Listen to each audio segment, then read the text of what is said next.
Messages are live.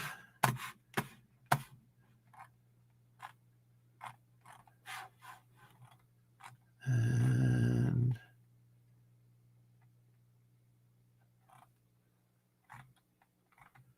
let's see. Oh, there it is. So it's up. It's up on YouTube. Check to see if I have to grab these little stupid headphones because mine broke, and they don't seem to work any better. Oh, there we go. Maybe. Yes, they do work. All right, let's see. Oh, I got chat. Let me see. I forgot to turn my chat on. Oh, there we go. Arc is on here. No one else yet, though. And again, sorry for the tiny headphones, but my good ones broke. So anyone that's on TikTok, just move over to my YouTube or my Facebook, depending on your choice of things. But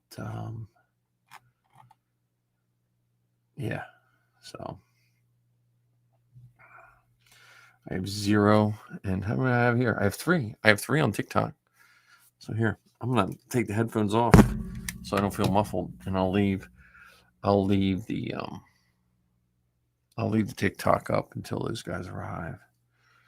Unless I sent them the wrong link, which I have been known to do once in a while. Yeah, so there's here. I gotta rearrange these guys. This one here.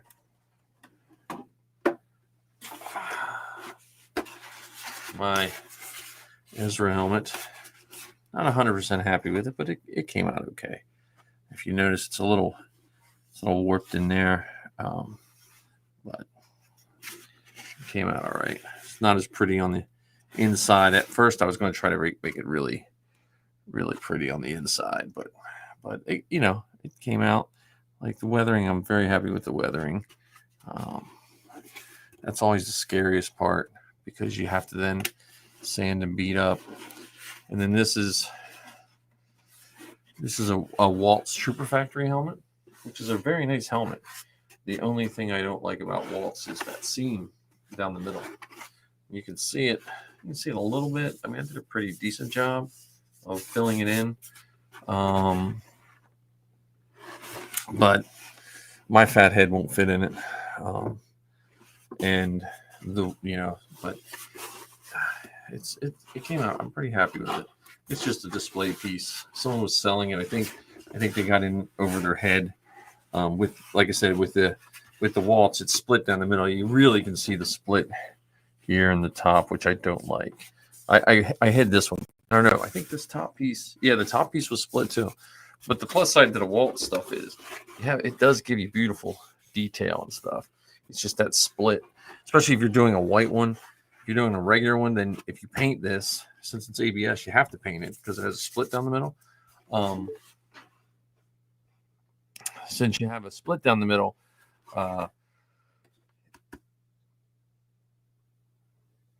you have to paint the whole thing.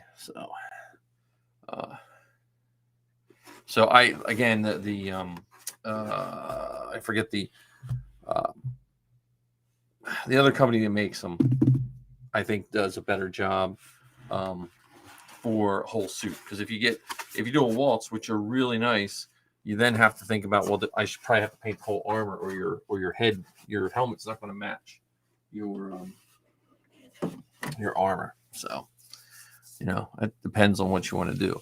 But Studio Creations is who I would probably go with helmet if I was going to build armor. I see Ken is here. So I am going to leave TikTok now, guys. So if you just came here, let me see. Yeah. Well, Forda is good.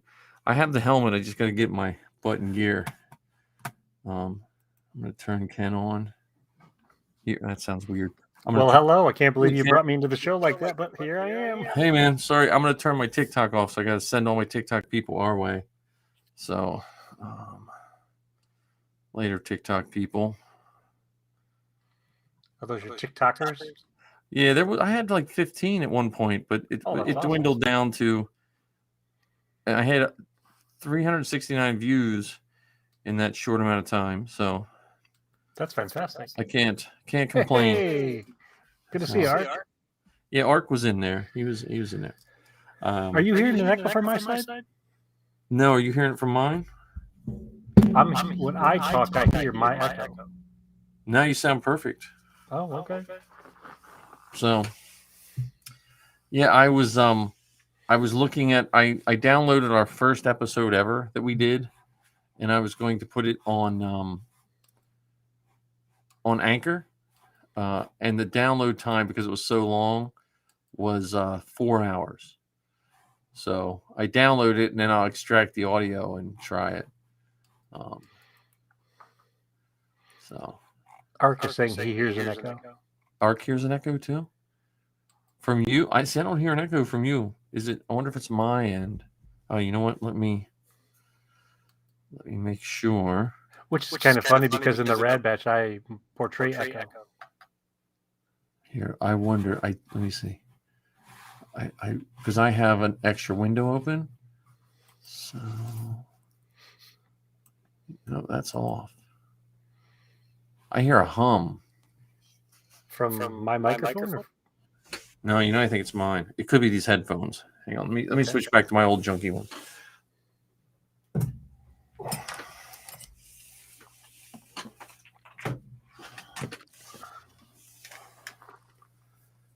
Hopefully Ark's been up to something fun lately.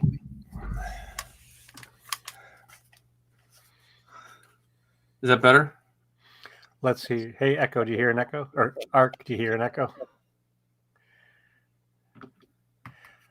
It still sounds a little weird from my side. Yeah, I got rid of the hum, but I don't know. I think I'm gonna have to just fix my mixing board. As much as I love this giant mixing board, I'm gonna go to my newer one that's USB driven, I think. No echo. Okay, so it was probably those headphones. Okay. All right, so I don't know. Was John running late? I hadn't heard. So he could, life got in the way. Maybe he got hired by Lucasfilm to run their TikTok or something, and that's possible. I mean, I'm just going to pretend social media folks. Let's just pretend that's the case until he gets here. Start that rumor. Yeah. So he's headed out to the West Coast this weekend to start that new job with Lucasfilm. Right. That's it. That's where he's at. So he's packing. He's packing right now. Trying to figure out how much I can fit in the vet. All right. Yeah. That's that. I tell you, the vet would keep you you'd have to learn how to pack. That's for sure. He's going to start the minimalist life. Right. Well, I think whatever your hobbies are, as much as you'd like to think your jobs bend your life around those, almost as much so, if not more so sometimes, as your hobbies. Your life at a certain age, when you're younger, you don't really have a choice, but it's weird what I would like. I will balk over buying a $15 dress shirt, but then look at $150 Mandalorian bucket and think, I already have a lot, but I could use one more. So. Well, speaking of helmets, did you see that they're releasing a Phase 2 Clone Trooper helmet from the Black Series? I did see that. If it goes along the lines of all the helmets that have been released, then that's really good. I didn't see the price of it, but I did see a couple pictures of it. It looks nice. Yeah, I would imagine it'd be around the 150 range. Like 120. What's the retail of this Black Series helmets? It really depends. I mean, they had one of the X-Wing helmets I thought was like $90. Right, but I think their retail was like $129 or something like that. Is what no one sells them at the suggested retail price, but I think that's what. And everything has gone up. I mean, even the things at Disney World within the last 2 weeks have changed prices. So the lightsabers, you could get not one of the Savvy's ones have gone up as well, and the legacy sabers that you can just buy in Doc Ondar's shop, they've gone up. I think it's to 250 or something like that. Yeah, that's I mean that's a lot, but when you think about how stuff gets marked up in parks, that's not as much of a markup as you would think. Because think about it's an increase from what it was. So it used to be like 199 or something like that. Right, but I'm saying like for what they used to sell them like at Target for, like the Black Series or whatever those lightsabers they had years ago. The FX ones. Yeah, they were pretty pricey for that long ago. Because weren't they like $100 or 125 or something like that? Yeah, roughly. Yeah. So and that was like 7 or 8 years ago or more when they were out and about. Well, and they're still doing them. They have they came out with Emperor Palpatine's. They came out with Darth Revan's, Kit Fisto. I don't know. I can't remember. I know they did a Count Dooku and Asajj. You could pick those up at GameStop. Oh, okay. There you go. Marty's on. Hey, Marty's on. Marty, I can have you join in. Marty has some really nice sabers here. I got to see if I can. That's if you need a saber and he has extras, his sabers are beautiful. I'm gonna send you a link in the chat. Let's see, maybe if it works. Yeah, go to your Facebook, Marty, and I'll send you a link. If you're not doing anything, he might be working. So here, we'll do costume corner, Ken, while we're waiting to see what Marty's doing. Sure. So I did that acetone spot putty. How'd that work? It worked out really, really well. And I did that on Saturday. I went to a Rockerdon armor party and I tested it out. One of the cool things I liked about it was because you apply it with a brush instead of just rubbing the schmutz on whatever it is, rubbing the putty onto whatever surface that you're trying to apply it to, the brush gives you so much more control.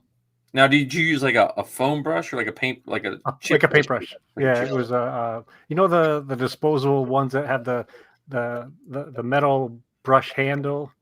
Oh, they used to come in glue. Yes, similar. Yes. Okay. Yes. Similar. Yes. Yeah. So I bought a whole bunch of those. Yeah.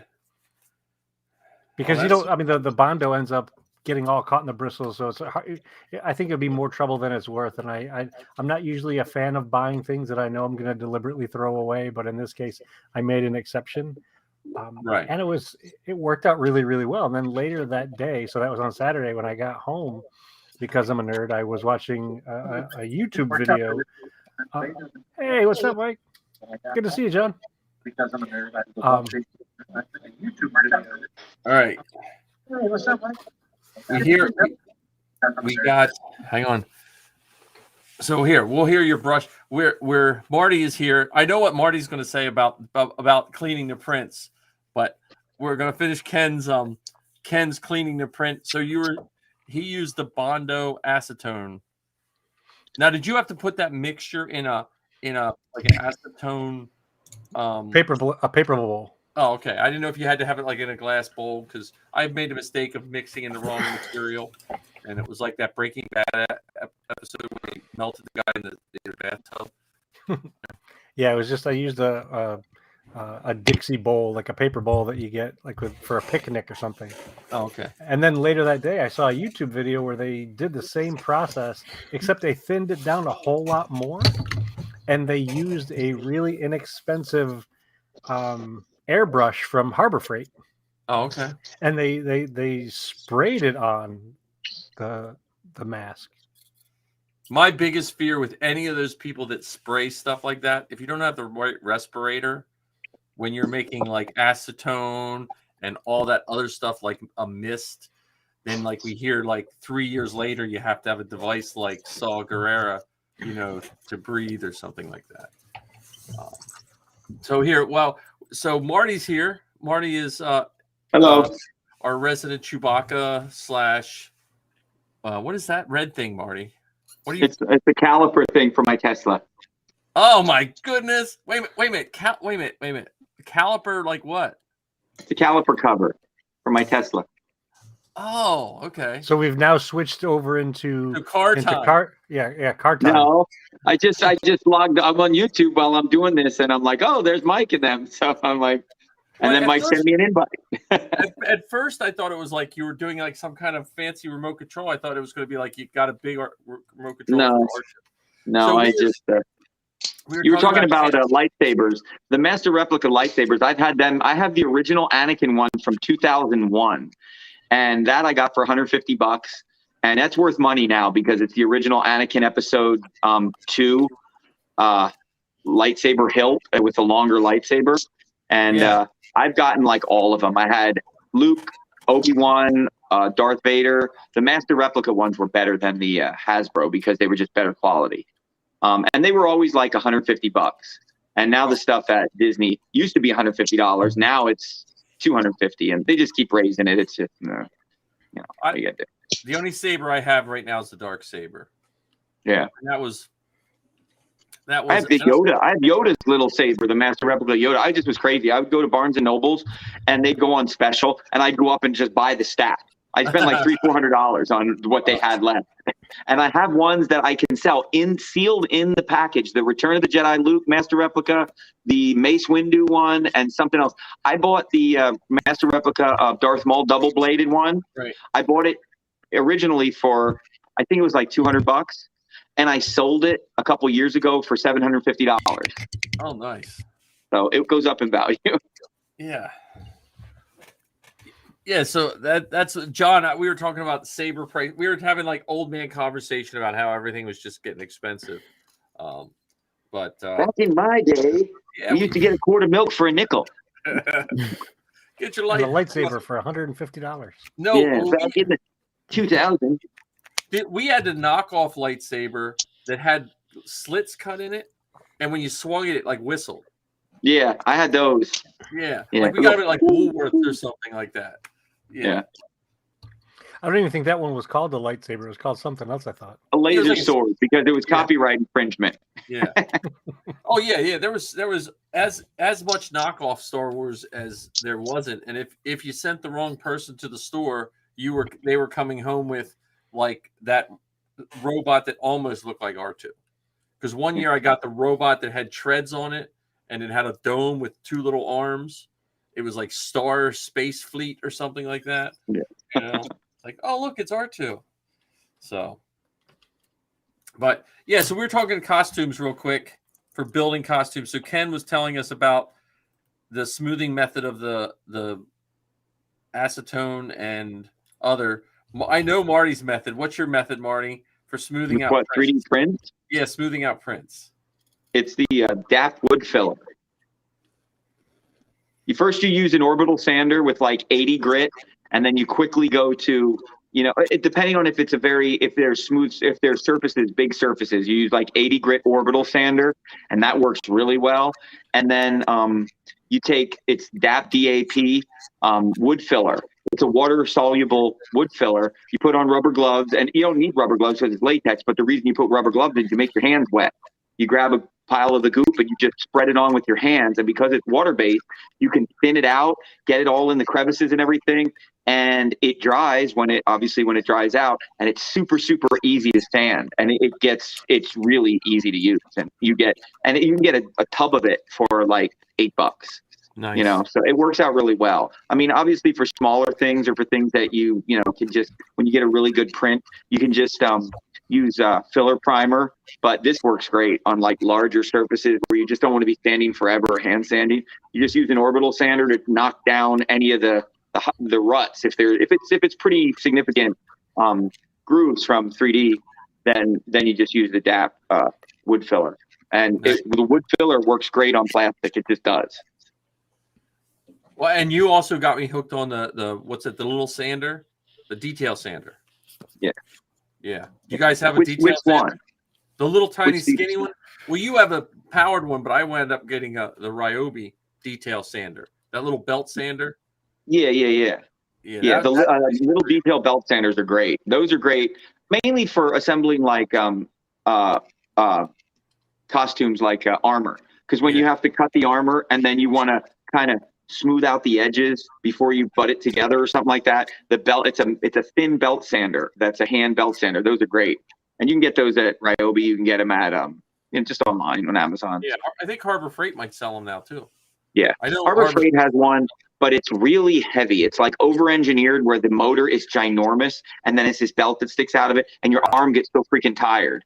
I did have one that was made by Black & Decker like probably 10 years ago, and it just burned up. It went bad. I think I went too hard on it. So. How about you, John? Any costuming work? I haven't done anything this week. No. Get off. I know I've been so busy between work and just normal life stuff. I haven't worked on any costumes. I did get my rank bar for. I saw that. For my director Krennic. Was that the one you got from Etsy? It is. His extremely nice. Krennic is nice. He bought a Krennic off. Did you get that off Amazon? Off Amazon. It's nice. So yeah, that's really cool. And then so the only thing I worked on, I got a little bit of painting on my armor. I worked on my Vader chest box, and then yesterday Wendy asked for my address to mail my cape. So she sent me pictures of the cape. Your inner robe and your cape? Yeah. I got the cape. It's just the inner robe. I got the inner robe, yeah. The pleats are beautiful. I don't know how people sew, but her stuff is so nice. Yeah. And, that's cool. And so she's sending it to me. Just so you know, I just got from Lucasfilm an invite. The Philadelphia Flyers on Wednesday, December 7th. So nice. In Philadelphia. So I'm gonna sign up with the Droid Builders, and I have to pick Zoe up that day. We said December 7th. Is it Wednesday, December 7th? I don't know. That's when it is. Is that when you're picking up Zoe? She just called me tonight, and she was like, "Well, I'm looking for return ticket." She wanted to get her tickets now because tell her to come in on the 6th, and she can then troop the Flyers event on the 7th. I'll tell her that, but she was going to buy her ticket because the prices of tickets are pretty cheap right now. But really? Well, she said it's like $160 from here to LA with an extra suitcase or something like that. Oh wow! What? That's one way though. That's one way. Oh well, still. But 160, wow, that's crazy. Because for me to fly from here to Colorado, it's like $600. Yeah. So, well, she's getting like a layover flight and stuff like that. Yeah. So, hey, in Kansas. Yeah. Well, yeah. 26 hours. But yeah, so I got that, and I got my doorway done and painted. So now I have to start building stuff. So I actually have to measure. I just ran 7 miles today, and I'm dead freaking tired. Oh man, I pulled a muscle just hearing that. Training for my marathon. I did this the same thing that I'm doing. I did 12 years ago when I was 12 years younger, and I hate to admit it, but I can definitely feel the difference. It's just slower. It's slower getting. It takes longer to get in shape, and it sucks. But what are you gonna do? So I'm like, my legs and my hips are a little tired right now, and I'm just ready to fall asleep. But that's for January. January, I'm running 39 miles in 2 days. So, so anyway, but back to Star Wars. So. Well, that's what I put up the troop time banner because did anyone troop this up past weekend? I know Marty and I did. Yeah, we were trooping at the Lego Brick Fest. Yes. So, did you have your illegal banner or badges? I made some illegal badges. I did. I made badges with QR codes on them for all the costuming groups. Except Karita. Except for Karita. So if someone asked me, "Oh, how do I?" It's like, just give me your phone, and I actually even had Dark Empire. Yeah, Dark Empire. I was like, I got to have some of the bad guys. So I went Dark Empire. Sometimes doing things just to be a jackass is fun. Yeah. Well, like I said, I got that Lucasfilm invite from Alex Vargas for the thing. 16 groups. There's 16 groups that were invited, and it's crazy. I mean, I can read off here real quick. Let me just show you or I can't show you, but I'll read it off. And I got an open invite to the Wilkes-Barre Scranton Penguins next March 25th. Oh, nice. But there's literally 501st Karita. There's Kyber Base. There's Mandalorian Mercs, Capital City Jedi, Central PA Jedi Sith Alliance, the Dark Empire Umbara Temple, Jedi Saber Combat, Saber Guild Zepho Temple, Droid Builders Northeast Sector, R2 Builders, Sith Dynasty, Central Pennsylvania Saber Masters, and Jedi Council of America. Those are everybody that's on the invite to Lucasfilm events now. So I don't want anybody to give us any crap if we show up with any of those in any costume. Yeah. Because I know half of those Jedi and stuff, they bring their own Darth Vader and they bring their own Sith, Yeah. The Saber Combat people were funny because I remember years ago Lucasfilm would not allow us to touch sabers. Remember that? Like if a person came with a lightsaber, like a kid, you weren't allowed, if you were Vader, to touch sabers with them because they didn't want people to get hurt or something. You know. And now there's the Saber Combat. They wear like foam suits and actually fight. Yeah, like kendo suits. Huh? Like those kendo suits that they wear. And they're like Star Wars'd up a little bit. Yeah. So that's funny. But yeah, we did the Brick Fest, which was a lot of fun. It was it wasn't as big a setup as normal. I think I don't know if the weekend was just bad for Dave or whoever, but there was just not as it was. Well, I think Brick Fest alone was just a bit smaller. It was a bit more sparse. I'm sure that Saturday was more populated, but I mean, just their displays and stuff. It didn't seem like they were as packed with their displays as they normally would, but it was still fun. But people love mouse droids, man. On a side note, guess the one person that was wearing a mask, from the Droid Builders. Oh, guess what he just got? Oh, poor guy. Poor guy. But it's okay. It's okay because he's not feeling it bad, and it's just a little nasally and stuff like that. He's in like day 2 or 3 of it, so he should be fine in 2 days. Okay. I felt bad for him because I'm like, damn, he wore a he's mask been the whole weekend. Yeah. But yeah, they had the kids loved the mouse droids, and that's the first time I've been around where there was 2 choppers. Like there was 2 different. It was regular chopper, and then the other one was just the whatever the chopper designation is. I guess he's an astromech, but his designation CT or CP. But Roddy made a custom one specifically for his biker scout that was more of a Imperial, chopper droid. He just did the chopper droid, but just painted it white and black. Yeah, to go with his biker. They were neat to see. So yeah, and then Chewie. And then I think we need to start printing chopper, Mike, just each piece, and then just collectively, print the pieces, and then start assembling so we can build the droid at the same time, just remotely. Sounds good to me. John too. John, you got to jump in that window. Get your printer running. Yeah, I know. I want an astromech droid. Yeah. I can't with the electronics. That's the one thing that I struggle with. But that's what you work with other people to do it. Like I'm going to rely on Dave and Roddy and some people I know I have my R2 and it's not difficult, but there is a learning curve, but you just rely on other people in the community to help you because if it's not, you find out what to get, what electronics to get. It's not that bad. And then just the wiring of everything, you'll learn pretty easily. And even to this day with my R2, I still don't know all the ins and outs of all the electronics and the fuses and everything like that. But, that's what friends are for sometimes. Yep. All we know is you need automotive fuses in R2. I just remember when that one fuse blew, remember? Yep. Yep. I just use automotive fuses because if he gets too much, like I went from cement to this like AstroTurf at the one baseball game, and the wheels spun and it really ramped up the amperage. And I keep fuses on board, extra fuses on board, and I just checked the fuses for the wheel, and it was the motor driver thing, and I changed it out, and it worked just fine. But better blow the fuse than ruin the speed controller. Yep. And then I have a wedding to Troop Saturday. What are you doing? Are you doing TK or? I'm doing my TK because I'm doing it with 500 first. And Safi So if she's up to it, she might do 000. But I told her she didn't have to because she works all day Sunday. So I don't want to speak for her. Weddings are fun. I mean, you've done a wedding before. You did I forget his name, Tyler Hart. You did his.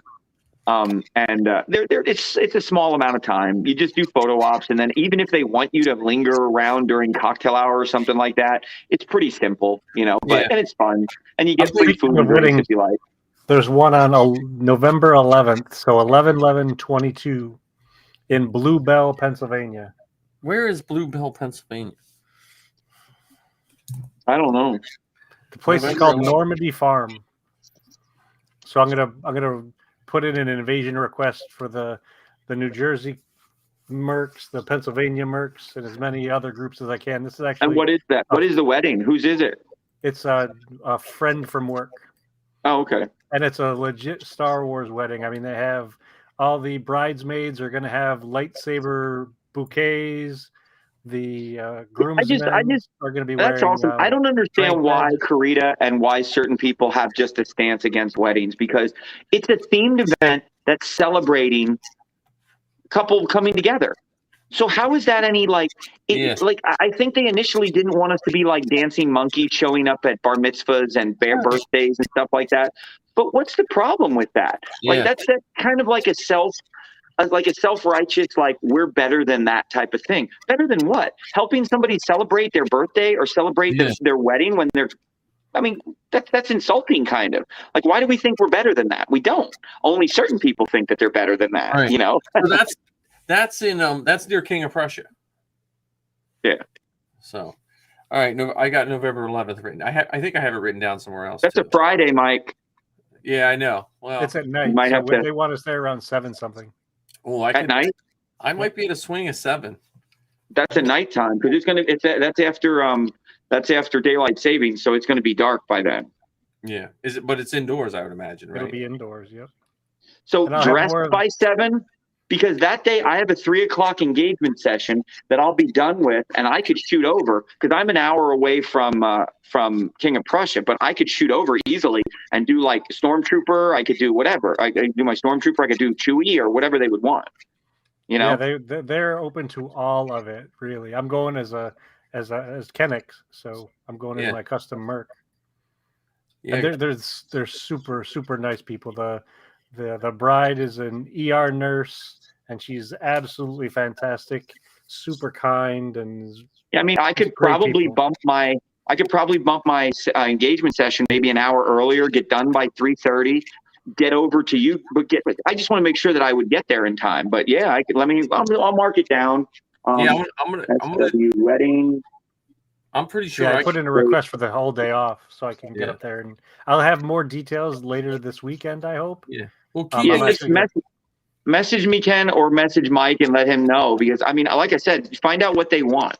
Like I could do Chewie, I could do Vader, I could do Stormtrooper, Boba Fett. Given that they have some shared children, I think Chewie would be cool. Yeah. I'm not sure if the kids will be at the wedding or not, but Chewie's always cool. I was watching Chewie at Brickfest. I always station myself so I can see certain things in my trooper, and I'm standing there, and people are getting pictures of me. But I always love. I like to see him get pictures of Chewie, but I love to see the reaction because I know how they react to me. But you get to be like an invisible fly on the wall, because in your TK you can be looking straight ahead and just turn your head in the bucket and watch. Right.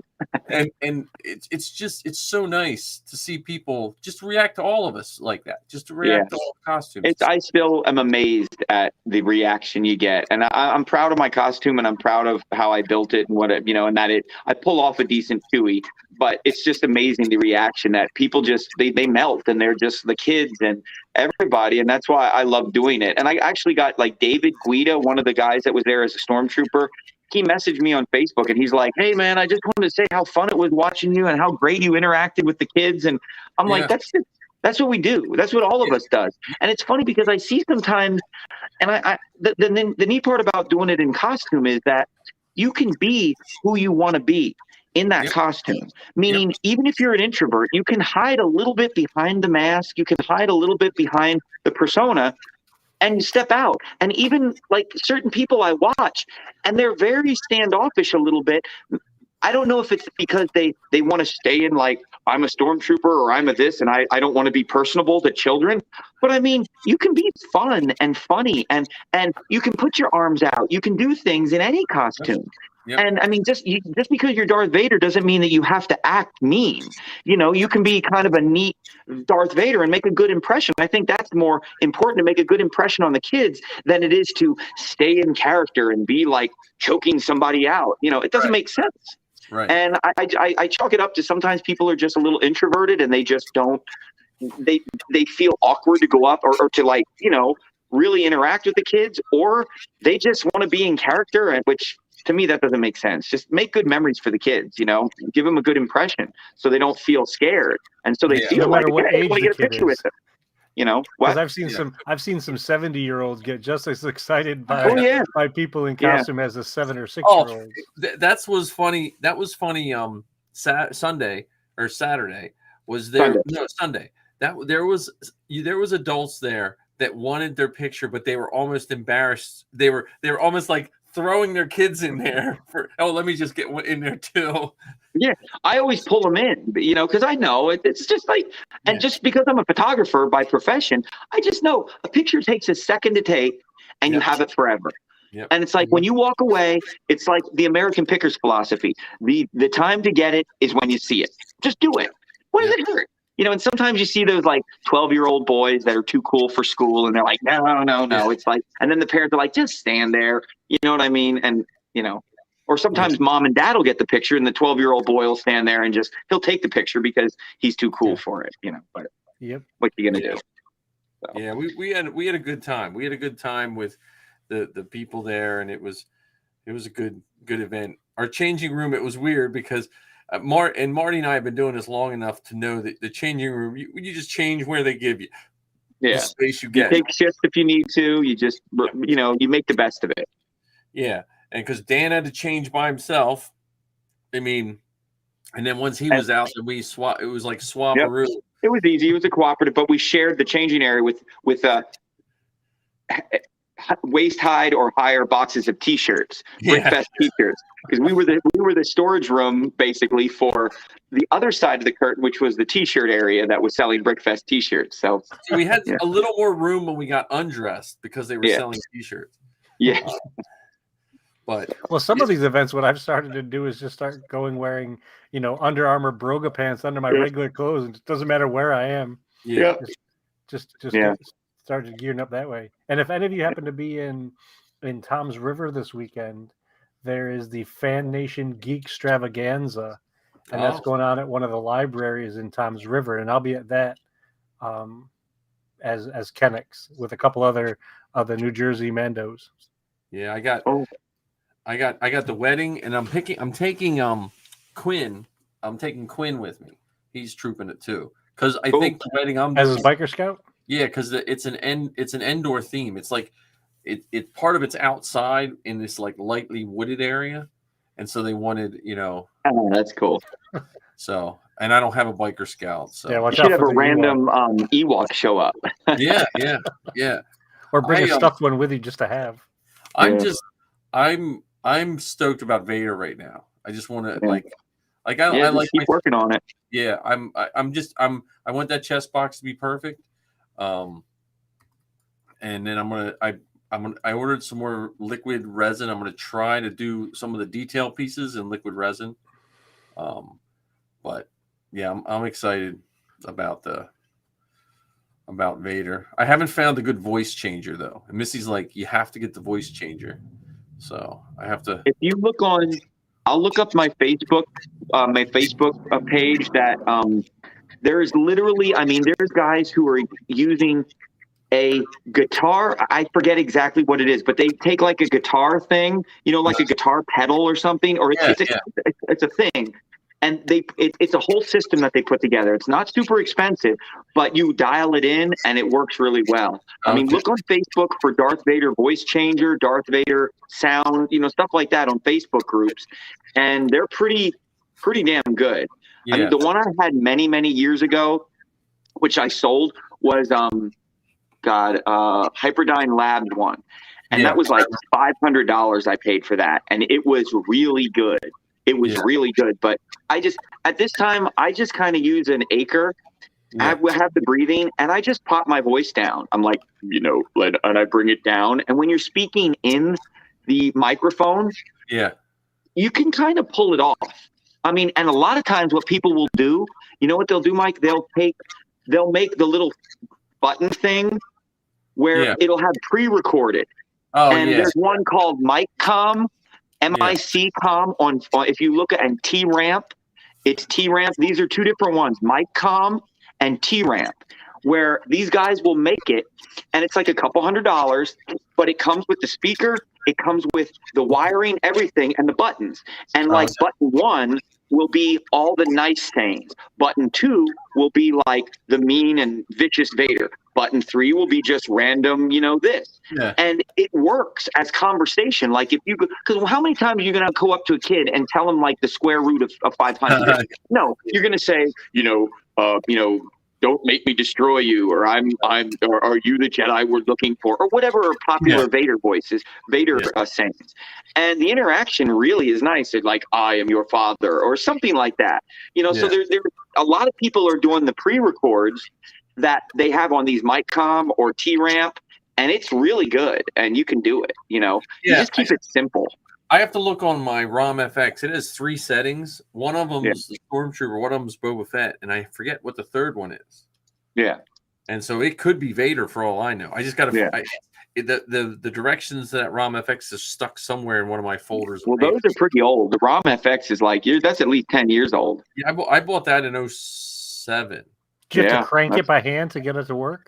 Yeah. No, but it takes a 9-volt battery. The downside to it is when the battery goes low, it just starts saying ROM FX. Yeah. Usually it takes 14. It takes 14 C batteries. Yeah, and it only lasts 35 minutes. No, I'm just kidding. No, that's like our toys when we were young. It just starts yelling because at one time I used to keep it in my ROM FX. Yeah, and I couldn't reach it. So I was saying through my voice changer ROM FX. I'm like, I needed to find how to unplug it. So that's funny. So, well, guys, I'm gonna get going. I gotta do a few things before I hit the hay. I'm probably gonna go to bed early tonight. All right, it's so good to see you, Marty. Cool. Yeah, let me know. I'll come on more often. Yeah, cool. Every Wednesday night we're doing everything. Cool. Later. All right. Good night. Good night. All right, speaking. Is John? It's always so good to hang out with him. Oh yeah. That was COVID for me and Marty. We're like, we basically just built stuff, because he would come down. So we were like quarantined, kind of like just his household and my household. We're just, but I don't know if John's. It says John's on, but his camera's off. So I don't know if he. Oh, there he is. He's back. Sorry. I got a phone call from an old coworker that I just morally couldn't decline. You should have just put him on. Say, look, sorry, on Wednesday night you have to have this heart-to-heart talk right now. Just kidding. No, but so Ken, make sure you send me those details. You get a Chewy there, man. You'd be like the best friend ever. I'm hoping to. I mean, like I said, it's such a great couple. I actually got the request because they had come to one of the classes I taught on Star Wars Day. The bride and groom don't know we're doing this yet, so hopefully they don't listen to this show. Yes. And like I said, all the bridesmaids, their bouquets have a lightsaber hilt. All the groomsmen have rank badges. The centerpieces are Star Wars themed. I mean, so even without troopers there or anybody there in costume, they're having a Star Wars themed wedding anyway. Right. And I just want to really help them, make it unforgettable. To the non-people that aren't in the groups, I think sometimes it seems so unattainable to because we're used to seeing it. Like my kids grew up with it, so they see someone in a Darth Vader costume, like, oh, okay, it's like that's Bill. Yeah, or Sandy. Well, I mean, because if you think about any of us, like for me, if I think of any time pre 2007, when I bought my armor in 2006, finished in 2007.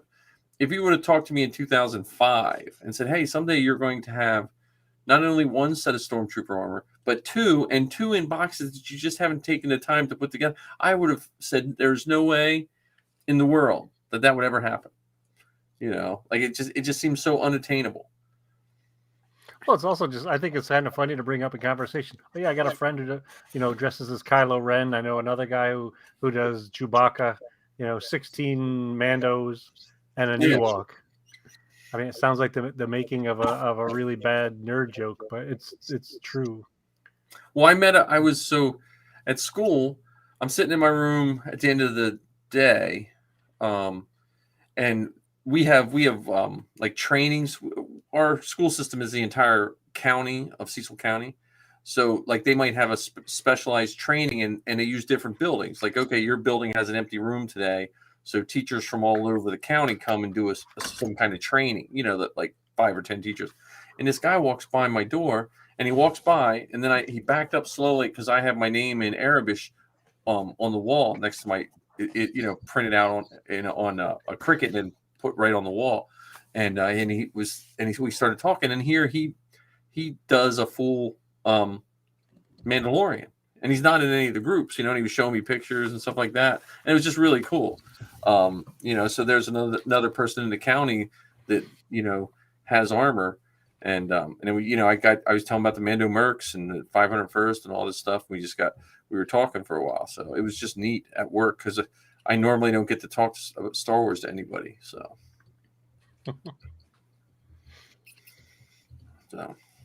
But yeah, that's my troop time. Like I said, I did have my illegal badges. So what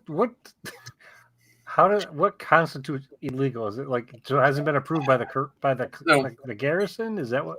So in the 501st, Lucasfilm is pretty generous with all the costuming groups. Like when you look at how Star Trek, what those people have to jump through to do any kind of Star Wars or Star Trek cosplay, and that's a whole nother animal. Lucasfilm has always been pretty lenient, and to the point of when it comes to like making T-shirts. Like if we want to make a 501st T-shirt, up until a couple years ago, the garrisons could make tons of shirts. They just had to submit it and make sure it wasn't like offensive and stuff like that, and there were some rules on artwork and stuff. But if you wanted to do like 10 different T-shirts a year as a garrison, you could, right? And then Lucasfilm kind of reined it in because they saw that they were kind of exploiting it in the sense that some of these garrisons were making it like almost like a side job of just making merch. So they put some restrictions on merch. Well, I guess a couple years ago, someone said, hey, I want to make some merch. I want to make some lanyards that people can buy if they want a Squire. And it said like Squire, and it had a badge with Garrison Karita. And for some reason, our garrison is the only garrison that has a trademarked logo, which I don't understand, but that's like a 6-hour show right there. Well, this guy made them and it was fine. Well, then people were wearing them. And then someone was like, hey, they're not approved anymore or something like that. And it just got to be a stink. And then they were like threatening, like if we see a Squire wearing them, we will bring them up on charges. I'm like, what? To who? The local constable? Like, I don't know. Like, is there a prefect that's going to be judging whether these lanyards are legit or not? Yeah, and I don't want to come across as like being anti-501st, but it's almost like there's certain people in our group, in the group I'm in the local group, that have become the exact caricature of a costuming group person. Like if you're talking to someone, they're like, well, I'm not joining, pick your fan group because they're just a bunch of elitist snobs, blah, blah, blah. And we have some people that are that way in our group. Unfortunately, there's some of the people in charge. Because there was a mindset a couple years ago, because the perception of that we work closely with Lucasfilm, which we really don't. You're on a distribution. Marty pointed out all the different groups. You're on a distribution list of an email. Some of those I'd never heard of before. Listen, if you make your own group, you can get on the list. That's, but some of So these you have to people, make one for Ajax Citizen. well, yeah, there we go. Well, now I got my brain working, but but there was a couple people in our group that felt like they were the costume police. So there would be a group, like there was this group, I forget. They made Imperial costumes and they were pretty bad. Like, but whatever. People, when I say bad, and that's relative to people make whatever they want according to whatever they want. But there was this group in Pennsylvania that was basically disgruntled 501st Rebel Legion people for some reason. And we've all been there submitting costumes. And there's that fine line. If you get rejected on the wrong day, you could easily be that disgruntled, whatever.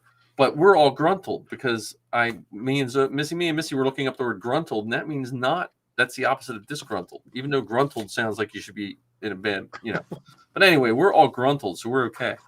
But I'm gonna start using that more often. How are you today? I'm gruntled. I'm gruntled.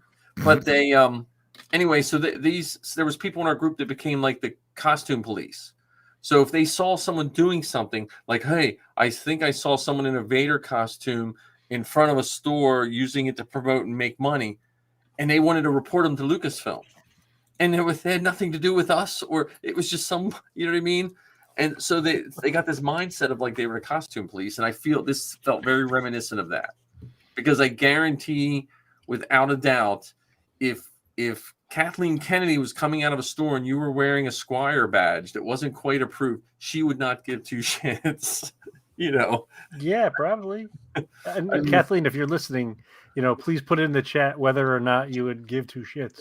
Well, and remember when she wore the Forces female? Was Yep. that wasn't even a Lucasfilm thing, was it? I don't think so. That was just a Nike slogan that kind of crosses the line. Like you could, if you're at the right event, you could say, hey, is that Star Wars related? And she didn't give a shit. I don't know. I just think some people have way too much time on their hands. They should buy a 3D printer, and they will have no more time on their hands because they'll be sanding, priming, and thinking about what they're going to print next. That's too funny. So, but yeah, when I heard that illegal thing, I was like, really? And so what the normal person at 11 o'clock at night would do, they just go to bed and then get up in the morning and troop. No, I made badges. I said to Missy, do we have a laminator? And of course my wife had a laminator. So I laminated them. And then I said, do we have a device that cuts corners around? And of course we have a device that cuts corners around. And so I made badges. I was like, do we have lanyards? Yes, we had lanyards. So I made a set and I was wearing them. Hey, John, do you want one of these? Yeah. Do you want one of these lanyards? Because I do. I will. I have them. I will. Next time I see you, I will give them to you. Well, the thing is, and I've said this before, the what are they, the RF chips or the QR codes? We should be outfitting the handlers with as many things as possible, because Missy did it for 10 years. She was a Squire, as they call it, and she was saying she always wore a Star Wars t-shirt, because back then, before every other person had a cell phone on, the first couple of years I trooped, we would go to events and you would take a handful of pictures because everyone's phone had a flip phone. It was terrible pictures. So you would have someone with a camera taking pictures, and then you would tell them where they could post them.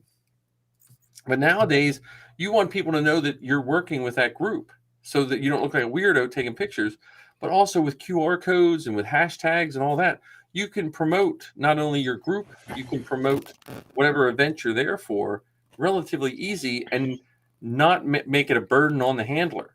Well, and with that said, you could also have them help with that promotion. So let's, for instance, the Mandalorian merch, they're called the MMCC, Mandalorian Merch Costume Club.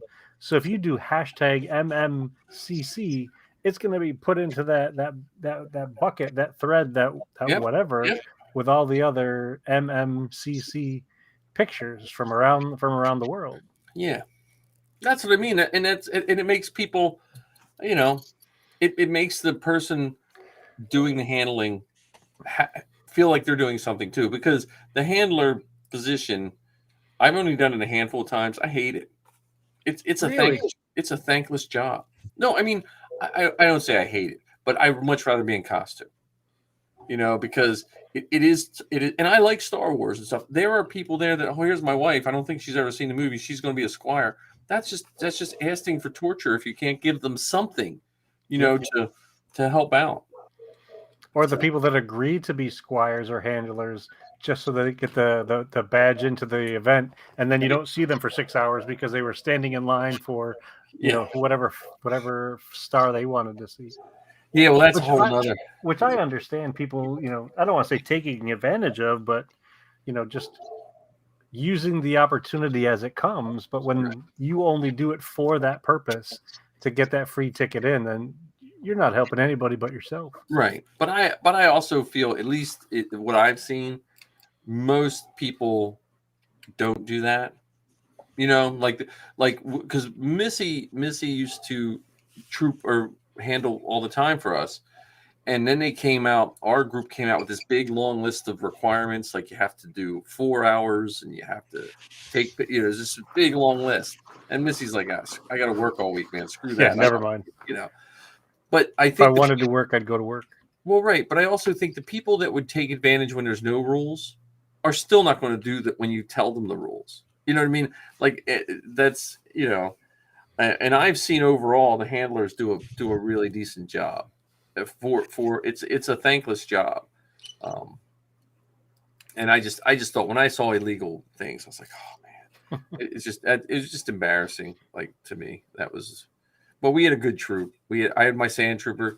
I couldn't find I had to wear those plastic hand plates again. I gotta do a little on that sand. That sand trooper. It's just when I'm suiting up myself, I don't get the fit right, But I am thinner, so it fit me better.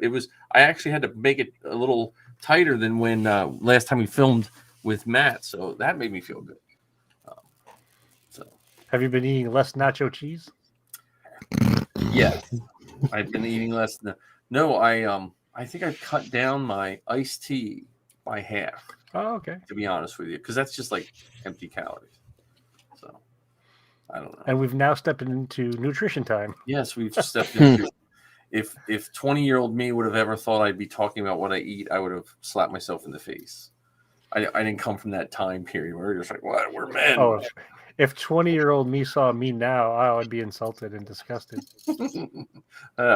I'd just be happy that I always pictured myself working in a junkyard when I was 20 years old. So I'm happy I'm not. I mean, nothing against working in a junkyard, but I just always pictured missing most of my teeth because my grandfather had poor teeth, and I'd be like one of those perpetual dirty people working in a junkyard when I was about 20.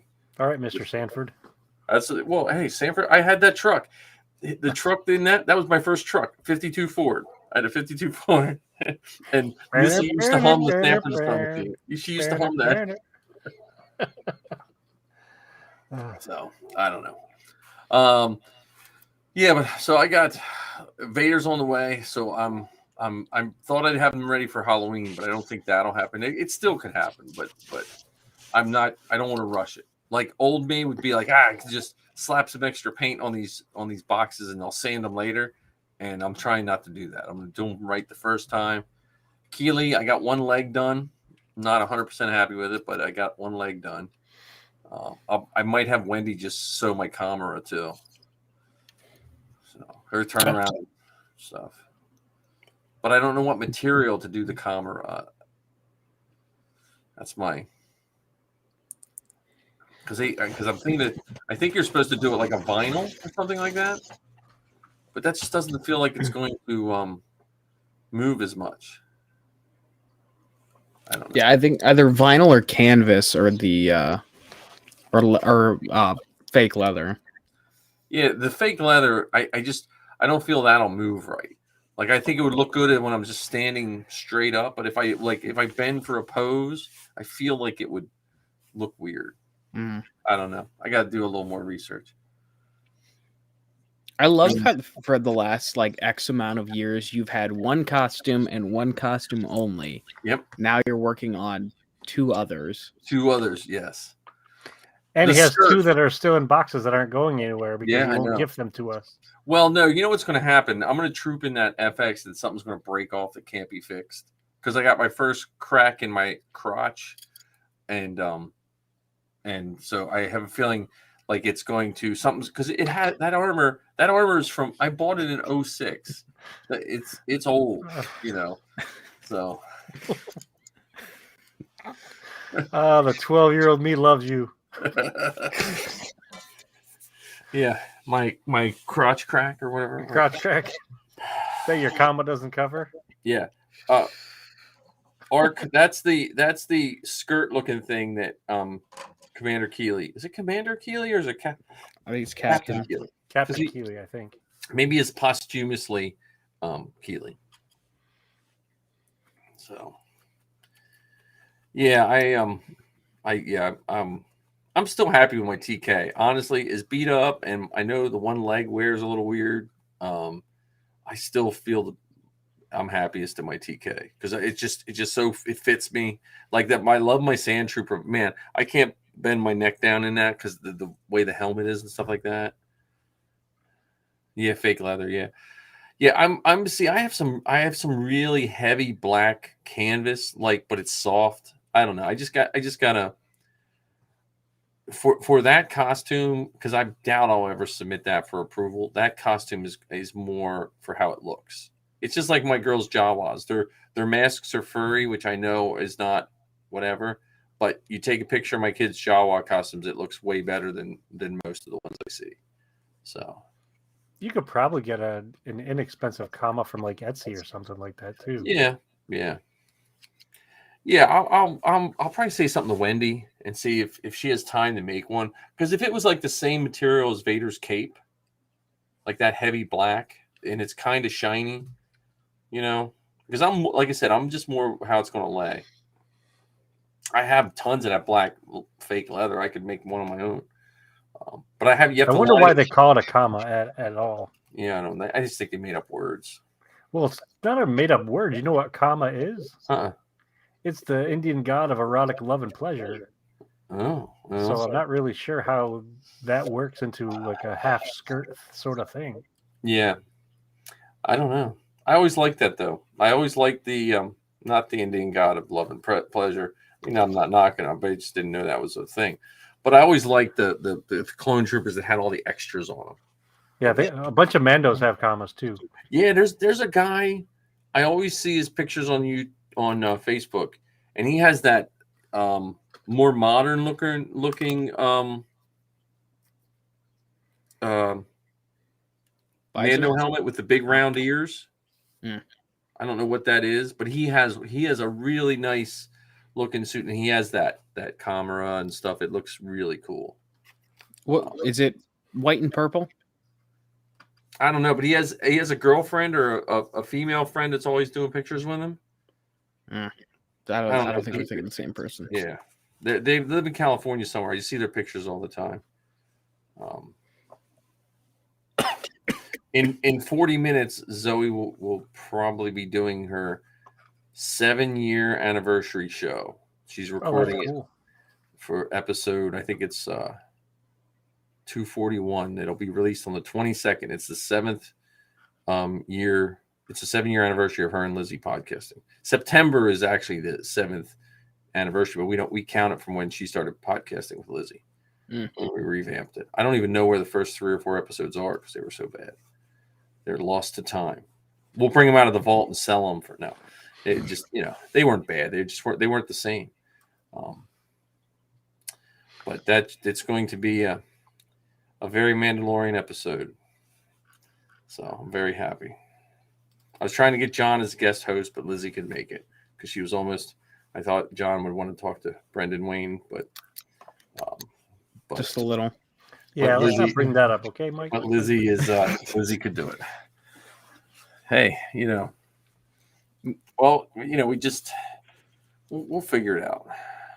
I've been telling you, I guarantee you can, if you, with your podcast, and you could probably do it with the Best Car Bucket too, John, if you send him a note in Instagram and just spell out your stuff and tell him, I would. Well, I think it'd be great to have both of them on, Brendan and Latif, because they make such a great pair. Yeah. Well, I don't have Latif's connection, so I just was like, I heard him on I heard them on the armor party, and I was like, okay, because a lot of times I'm driving to school and I hear stuff, and then I have to mental note. I just keep saying it in my head, so I'll miss almost the rest of the podcast. When I get to school, I'll write in my little journal, "This is what you got to do tonight." So, but we'll see. Now, hopefully everything. I'm hoping not jinxing it by saying, so because there's always those things that something comes up and stuff. Because I told her, I said, look, you can tell him you can just come to his place of work if you can't do a Zoom call, and Go to his place. yeah, Cali. go to what is it? Because I think it's not too far from Magic Jump. They can just swing I think over. Magic Jump's on the way. I think Magic Jump's on the way. So, but by the time we're done with this, our first episode will be loaded on my computer. I can extract the audio and put it on Anchor, so I can put the first episode of the Inflatable Falcon, because it's a 3-hour download to download the video off of YouTube. Oof. Per episode, because I was like, so we'll see. Well, we're already an hour into this one, for crying out loud. Yeah, and I don't even feel like we got started yet. Well, do you need to extract the video? I just need the audio for Armor or for Anchor. Anchor. I just need. Although Anchor now supports video. No, I'll see what that. I don't know if there's a time limit. But yeah, I'll check. I just had to load it from YouTube, and that was 3 hours. So, and then with QuickTime, I can save just the audio, but I might just see what happens when I take that file and throw it in the Anchor uploader and see what happens. Yeah. I mean, yeah. Well, what you can do is how are you downloading the video? Just right off of my YouTube channel, just clicking at it, downloading it as a QuickTime, as an MP4, I believe. If you just Google YouTube to MP3, you can just download the audio. Okay, but I'm not going to get one of those stupid things that I get tons of viruses, am I? Because that's what Zoe said. So she said, "Oh, just use this," and then I would get viruses. She said, "Oh yeah, I get those all the time. I just delete them." And I was like, "No, I don't do things like that." So. Yeah, because that's if I miss the if I forget to download the audio straight from Restream, I just use I forget exactly what the website is, but there is an MP3 downloader. Okay. Yeah, I'll check it out. I was just messing last night. I had a couple minutes, and I was like, let me just see. So I made sure that the Anchor account for the Inflatable Falcon was up and running. I had to remember which email I used. So, but then so I can just start. If I start doing a couple a week, I'll eventually catch up. Because at first I was like, I'm going to cut it up, and I was like, oh man, I don't know if I feel like cutting up 4 hours of audio. Because you'd have to listen to a good enough chunk of it to know where to cut it up. Yeah. And then I'd have to think about an intro and all that. Okay, yeah. So Ark's telling me the same thing. See, I let myself lapse in my when I taught computer science 15 years ago. We had all brand new Macs at the schools I was at, and so I was doing all this stuff, and then when we went to Chromebooks and I went back to teaching math for a couple of years, I kind of my free time was not as much free. Grading math, if I was still grading math, I'd be at a podcast once a month if I was still teaching math. So, because at least with the computer stuff, even the stuff that that stuff is intuitive, like Java and stuff like that for me. And I don't know. We're having an R2 show up to my school in a couple weeks. Someone's bringing it to show my robotics team. They're like, Mr. Hinton, have you ever seen an R2D2? I was like, yes, I have. In real life. Little do you know. But the poor kid's so excited that a friend of her dad's has an R2. So I was like, okay, yeah, he's more than welcome to bring it in. I don't want to. Well, you can always say you've never seen that one. Right. Dan and Marty came into my school one time we had a makerspace, and we didn't tell them. So they came in. It was crazy. It was so cool.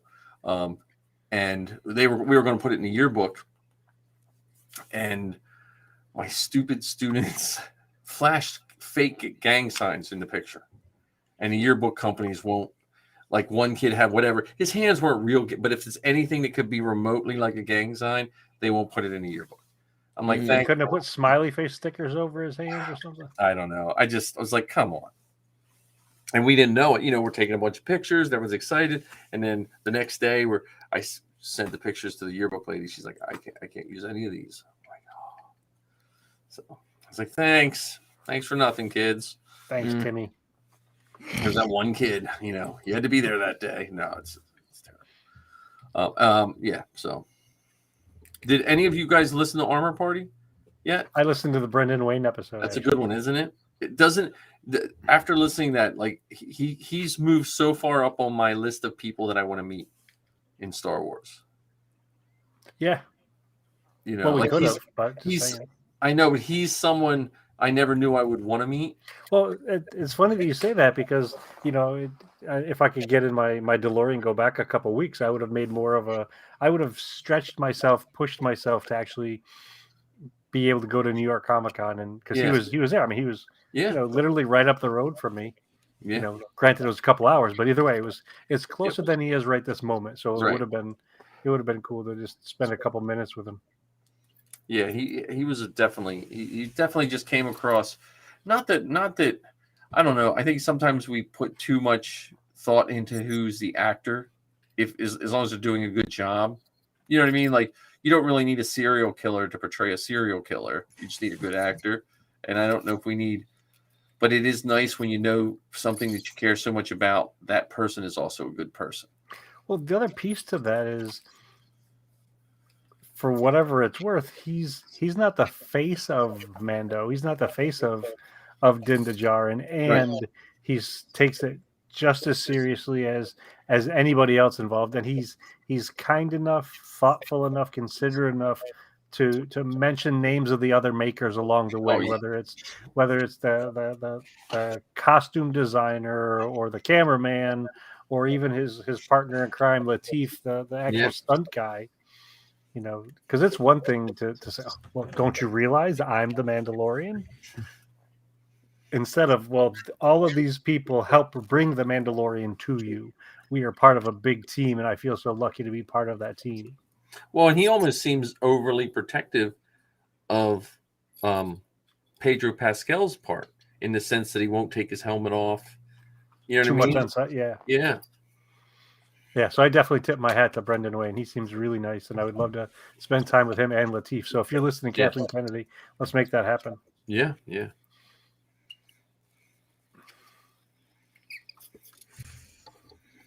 Any other good podcasts we heard? I listened to yours, Ken, which was good. Oh, our first 5 episodes of Andor? Yeah. Yeah, well, it was unfortunate that Demetrius wasn't able to be with us, but he'd given us a couple questions. We read your questions and answered some of your questions as well. Hopefully our answers made sense to you. Yeah. Oh, yeah. I was just glad my questions made sense. And our next episode, it seems like because of trying to get five guys from different places and different time zones together as a channel. So it looks like our next episode will be recorded sometime in November, probably the week of Thanksgiving. Yeah, I've been listening to just different podcasts, and I'm getting to be a someone who enjoys the segmented podcast now. Like I like the open format, like where you just kind of talk and stream, but some of them are doing that with the segments now, which I think, like Dad Batch, I think does a really good job with theirs. They do. Yeah, I haven't listened to that one yet. Maybe that might be my goal for Thursday or Friday this week. They've seen an episode of their show. Yeah, now they have a high production value. Like I think they have someone who actually does some good post production for them. But a lot of them do. Like Bad Motivators, I think they have segments. Blue Harvest has segments. Not as rigid. But I think the Dad Batch, it seems like they have a good formula in the sense that they have very simple segments, and they just do those segments every time. Like the Resistance broadcast is similar. Yeah, they even go so far as to include either recordings from their Patreon supporters, or they answer questions that their Patreon supporters have put out there. So they definitely have some very specific segments. Yeah. And I think that's one of the cool things about podcasting is there really is no one way to do it. So Right. this group, this pair, they do it this way, and that trio does it a different way. And those 5 guys over there, completely different than all of them. And you might hear them once every 3 months, and the other group does 2 a week. Yeah. Well, and that's I agree wholeheartedly, because I know I get in the mood sometimes to hear very scripted stuff. Though my Star Wars stuff is probably less scripted. My scripted stuff is more like stuff you missed in history class and all that kind of stuff. Where where my Star Wars stuff is more less scripted. I do like, but yeah, like you said, and I think every person that sticks with it finds what works for them. Yep.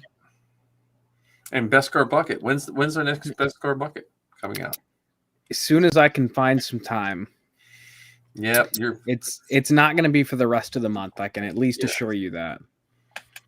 Yeah. Well, with all the trooping that you've been doing and this third job and all that stuff, shoot. Now, when's your next troop? My next troop is Saturday and then Thursday. Oh man. Yeah. So this Saturday and next year. Thursday? Correct. I have 2 troops in the next week. Nice. You're gonna put some ticks on that that case. Yeah. Now, Ken, do you have guys in the Mando Mercs that like record how many miles they travel and how many troops they troop? I think they keep track of their troops, but I don't think they calculate their miles so much. We had a couple guys who were calculating miles, which to me, I that would be depressing, because then I would start thinking, wait a minute, how much money did I spend on gas over the last 5? Well, see, I think it would be cool to do that if you were trooping with other groups. So let's say I do some troops with the Pennsylvania group, and then I go down to Maryland and do some troops there, or go up to New York and do some. And I think it'd be kind of cool to do that, almost like journaling it or whatever. I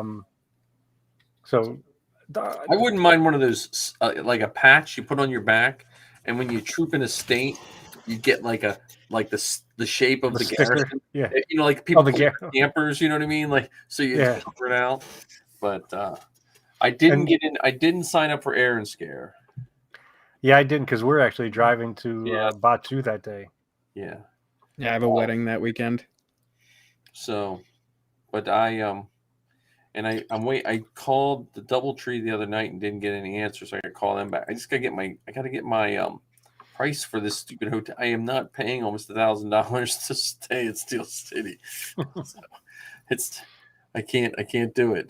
So, and this isn't necessarily podcast talk or troop talk, but elections are coming up for the Mandalorian Mercs, and I'm thinking about talking about potentially putting my bucket into the ring for Alarad, which is the leader of the group, leader of the clan. So I'm considering doing that. Nice. So now, who's your leader now? Right now, it's a gentleman by the name of Ruben, and he's doing a couple different roles because we've had some leadership changes in the last few months. Mm-hmm. One of the leader stepped down, and so Ruben kind of stepped up, and has taken on a couple different roles. So we're kind of in between Alarads right now. And I'm probably 40 yes, 60 no, 40% yes, 60% no of stepping into that, or at least putting my name in the ring to be elected to that role. Well, because I ran once, and I think what I tell people that run, the main thing is you have to commit to whatever it means to you. Because I see some of these people in the higher positions, they run themselves ragged because they think they have to make this position a full-time job. And I'm not saying you should half-ass it by any means, but I always tell people, like, if think about how much time you can commit to it and still enjoy it, because the last thing you want to do is all these years of doing it, and have it ruined because you work yourself to death for something that you love, and then you're Yeah. done. Because I've seen that happen where someone runs and they get the position they want, and then when they come out the other side, they're done. They saw how the sausage was made, they're done. Yeah. But because when I was running, I was like, because they were asking me, I was like, look, I'm going to spend an hour or so every night. I mean, if there's an emergency, but I'm not going to like come home from work and then do, because what do you do at a certain point, especially nowadays, you can work smarter and not harder and do everything that needs done. Well, and at the other end of it, with something like this, and what I think is really cool that has happened recently with our group, we've managed to have some small virtual conversations with some of our official members and some of our unofficial members. So it's been really nice to witness this, because one of the things that's been happening lately with our particular group, the New Jersey group, we have folks who are active in some ways, but not in all ways. Mm-hmm.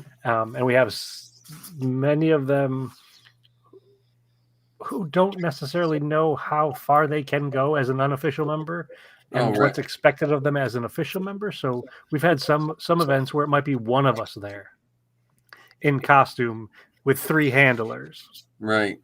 And then, so what we're attempting to do is find out from everybody what kind of events they want to attend, what kind of contribution they want to make to these events, what would they need to feel more comfortable going to these events and being active members of the group, because you don't have to be an approved costumed member to be active.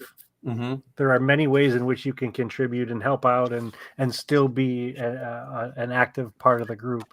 And so it's really nice to see at least so we had a meeting on Monday night, we had a meeting last night, and there's another one going on.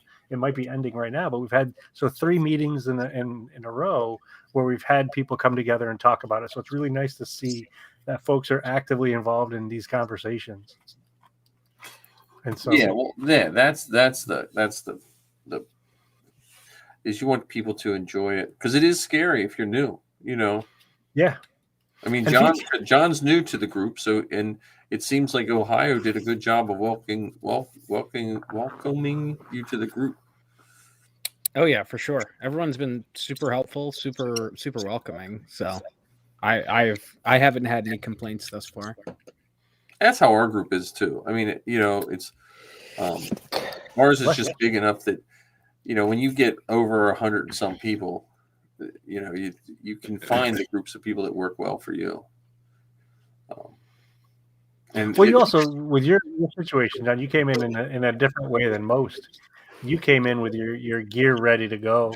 Yeah. You didn't have to go through the growing pains and the heartache of working with some of these folks to get to that place. Mm-hmm. So you worked with Marty to make sure that your bits and pieces were all polished and all tidied up, so that when you did go through the hoops of I didn't meet Marty though. I met Marty at my second troop, when it was the Toys R Us. It might have been my third troop, but it was a Toys R Us toy release of the Clone Wars.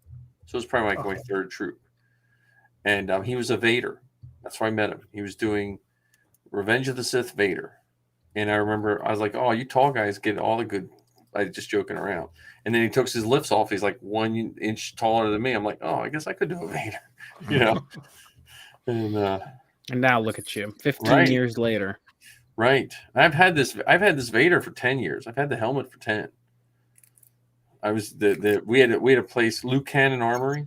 I don't know if you ever heard of them, Ken. He's from Allentown. He used to make Vaders. And they weren't too bad price. And I was at a Weird Al concert, and I was talking to the guy. I was like, where'd you get that Vader helmet? And he's like, oh, I make them. And so I went home, because we had a Vader shortage for the longest time in Korea. And Missy was like, oh, you should do a Vader then.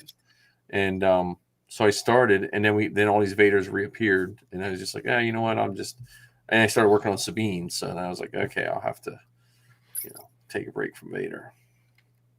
And it turned into a 10-year break. Yeah. Later Vader. Yeah, it's a later Vader. Well, the soft goods are what hit me. And then when I was helping Marty clean, he's like, look, I got a cape, a undersuit, the suit, and the cod piece. You can have it. I was like, okay. So, you know what I mean? That was That was all I needed to get me, because the undersuit was ridiculous priced. It only took as long as I've been alive. Thanks, man. Thanks. I started working on the T-tracks for my blaster because I printed them and started using heat gun, and I think I got a good system going to put the T-tracks in my E11. There you go. Because they bend nice. I'm just going to make a block. I'm going to make a block of wood. They have to be 5 1/4 inches from hole to hole. So I'm just going to make a block of wood and heat them up and bend it over that block of wood as like a template. And then dip it in cold water and trim them up and shove them on. So the plus side of 3D printing PLA, I guess, right? Yeah. So Andor. Let's go to Andor. Because I don't think, let me see. Let me see what else we have. We did talk the bucket list. And let me see. Kenobi spoiler. I'm just looking at all. Here's all our headings we have. Unified Fandom Network. Fan film flim flam. Yeah. And then we have Kenobi spoilers. We don't need that anymore. Inflatable Falcon show. Sequels talk. Bucket list. Projects. Troop time. Podcast talk. Fan film. We have 2 troop times. One has an exclamation point. Costume corner. D23. Yeah, Ark said he watched the first 3. So we might spoil some of this for you, Ark. You might have to close your ears. You might have to close your ears. Yeah. I like this. I like today's episode a lot. Mm-hmm. I mean, they're just. Can I break tradition here for a second? Yeah, you don't like it? No. I'm not going to say that. I'm just going to talk generally about what I don't like. Okay. I'm disappointed that there aren't more aliens. Oh yeah. Like we see some, like they're background characters. There's just no featured like front and center alien, with the exception of Dr. Quadpaw, who I thought was a brilliant character. And then the other thing that I don't like is I don't like that they've changed the sounds of the blasters. Well, that I will agree with you. That I agree, but the aliens. I was thinking that at in today's episode when they were at the dinner party, I was thinking we would see who's the dude that's next to Palpatine with the big long horns? Masameda. Yeah, I was thinking we'd see him. Or Sly Moore was supposedly on one of the invitation lists. Yeah. Or I was hoping we would see them. But I also think in the Empire's view, at least if I remember my somewhat old canon, the humanoids were preferable. Like, well, yeah, I get that 100%. I'm just thinking more, even just on the rebel side or on Ferrex. I just would have thought that there would have been more of the creatures front and center. And when I say that I don't like it, please know that I'm exaggerating how much I don't like it, because I absolutely from top to bottom, left to right, inside, outside, front side, back side, I think the show has been absolutely amazing. Well, so my thought is, it could just be budgetary. That could be one thing.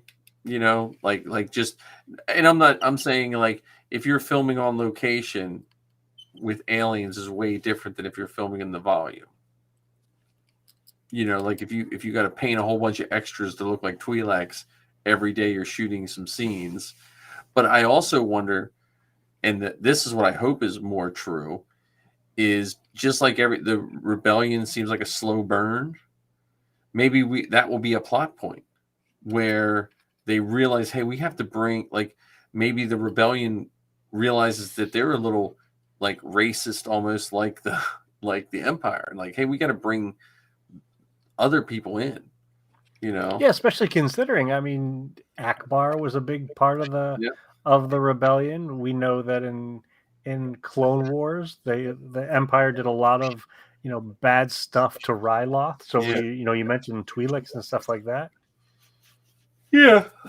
So that's but we did see the clone scene today. Yeah, and that surprised me. Did that surprise you at all, John? How that played out? A little bit. I was hoping for a little bit more, but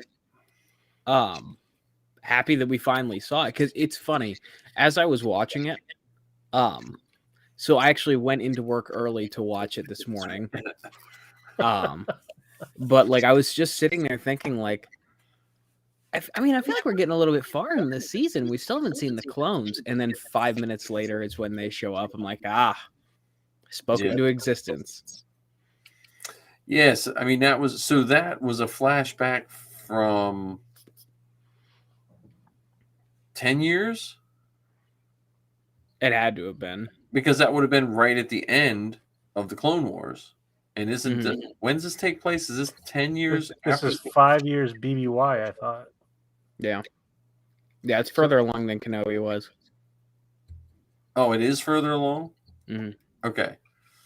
Yeah, so it would have happened right when the Clone Wars ended, right? Yeah. Give or take a couple years, I mean, but yeah, that was I'm glad I'm not the only one who sets an early alarm. Looks like Art gets up early too. Yeah, I get to hear Zoe brag about how she only has to stay up till midnight. Yeah, it must be nice. But yeah, I thought that was good, and then that woman's speech, his whatever, the lady with his mother, adopted Marva. Yeah, that whole speech of just that, like, she's ready to fight. She's been waiting to fight, all that kind of stuff. Can we take a moment to talk about the number of actors that are in Star Wars that were also in Harry Potter? yeah, I know. Or the number of actors in Star Wars who were in Game of Thrones. I think there's something like close to 30 actors and actresses from Game of Thrones that have now made it into Star Wars. Well, what they have to do is find out who those people's agent is, because that must be the world's greatest agent. Yeah, no kidding. Or wherever they went to school, because I think in a lot of the British actors are I don't know, I don't want to say they're better trained, because I don't want to bash the American trained actors, but I think there must be something with British actors. I mean, in Star Wars, and I understand a lot of it's from East Street Studios where they first started and stuff like that. But that her speech, the whole last week's, like, I was thinking about this all week, which is a weird thing to think about. I was thinking about how that religious thing they used, as a cover for the heist, and then it made me think of this is my train of thought. And I was thinking of, like, genocide, and we all know what genocide is. It's terrible wiping out of people. But then when conquering armies, they many times use genocide, but a lot of times they'll use cultural genocide, which is, though it's not as terrible as like killing whole groups of people, it's just as insidious in the sense that you take away things without people realizing, and then they can't overthrow you because you've taken everything away that would make them want to overthrow you. You've taken their sense of history, their sense of individual culture and all that. And then, so where do they go from there in a couple of generations? And then that guy gave that speech about how they were building all those way stations so they get less and less. And then this episode, the one guy was saying how all religious things associated with any of this would be done and all this kind of stuff, so it's amazing how, not saying that the earlier movies didn't have this, but just the sheer volume of those kind of historical connections are showing up in this show. Yeah. Whether you're talking about socioeconomic kind of things, like the corporate businesses and that sort of stuff, or you're talking about persecution and genocide, or you're talking about some of the political aspects of this show that we have seen historically, and in some cases you could say are seeing. Yeah. And once again, every episode, including this one, Saw Gerrera's blasting in my ears. Lies. Every day, more lies. Yep. There's so much of it. So much Oh, lies yeah. in the show. Yeah. Well, and you see that building of Andor. You see this Andor being built to who he becomes, and I think it was the Dad Batch. I think it was the Dad Batch that was talking about how when Cassian took that book from that kid, the woman gave him The manifesto. And they were saying, what if they take that manifesto and that's what gets loaded into K2SO's personality? Because, and then they were talking about the parallels of like where that kid right before he died was saying climb. And then you have the throwback to K2SO saying the same thing when he was getting destroyed in Scarif. So that could be a far-fetched theory, but that's a pretty. I was like, that could be, And then we had the guest appearance of those robots or those droids. I was surprised of it. I'm like, is this happening? Is this what I think it is? And then it wasn't. And well, you know what? You know what part of this show reminds me a little bit of? Have you ever watched that show 9/11? No.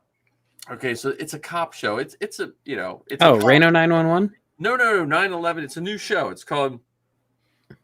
It's about like a firefighters. It's about first responders. It's called. I don't know. It has I don't know, but anyway, it's become like one of its hallmarks is someone has this horrific accident and then the firemen come and save it, right?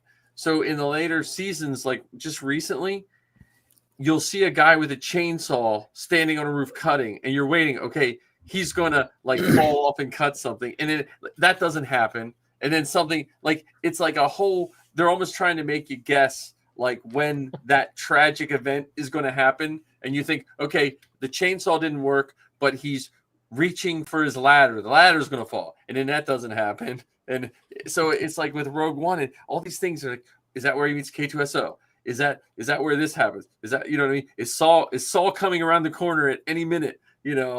So I don't know. I'm so happy when I saw the Shore Trooper. I was like, oh, that is so cool. In the Star Wars Riviera or wherever they were. Yeah, it was like a giant. It felt like a sandals / cruise ship all in one. Now, was that was current, right? When it ended, or was that a flashback? I think that was current. Okay, because I was pretty sure it was after he left Marva. It was after he left Marva, and is the girl's name Brix? What's her name? Blix? Bix. Bix. That's what it's Bix. So after Cassian left the two of them and went out on the run, I think it was current to that point. Yeah. And one of the things that I find so amazing about this show that we haven't had, and I would put money on this in anything else. We have not had this depth and detail of characters' stories like we're getting in this. And it's not just a character. We're not just paying attention to Luke. We're getting Cassian. We're getting Cyril. We're getting Deidre. We're getting Luthen. We're getting Mon Mothma. It's incredible how much we're learning about all of these characters in this short story format on this TV format that you just can't get from the movies. Well, and I think people forget like 30 minutes of a show. Like if you take 4 episodes and you have 2 hours, 2 hours of a show is still way different than a 2-hour movie. I mean, because it's almost like you're getting twice as much in those short episodes because of the way the writing is. And I was like, when she met the banker, at that cocktail party. When I saw the preview, I thought that was going to be Chancellor Valorum. That's what I thought that was going to be. That's what I was going to say. That's who I thought it was at first, because I was watching it and I was at that scene, I was like I was standing at the counter. I went to get a drink, and then when I turned around, they were talking. I was like, "Is that him?" And I had to rewind it. I was like, "Oh no, that's not him," because that's what I thought it was going to be. So I thought it was pretty funny though, because I think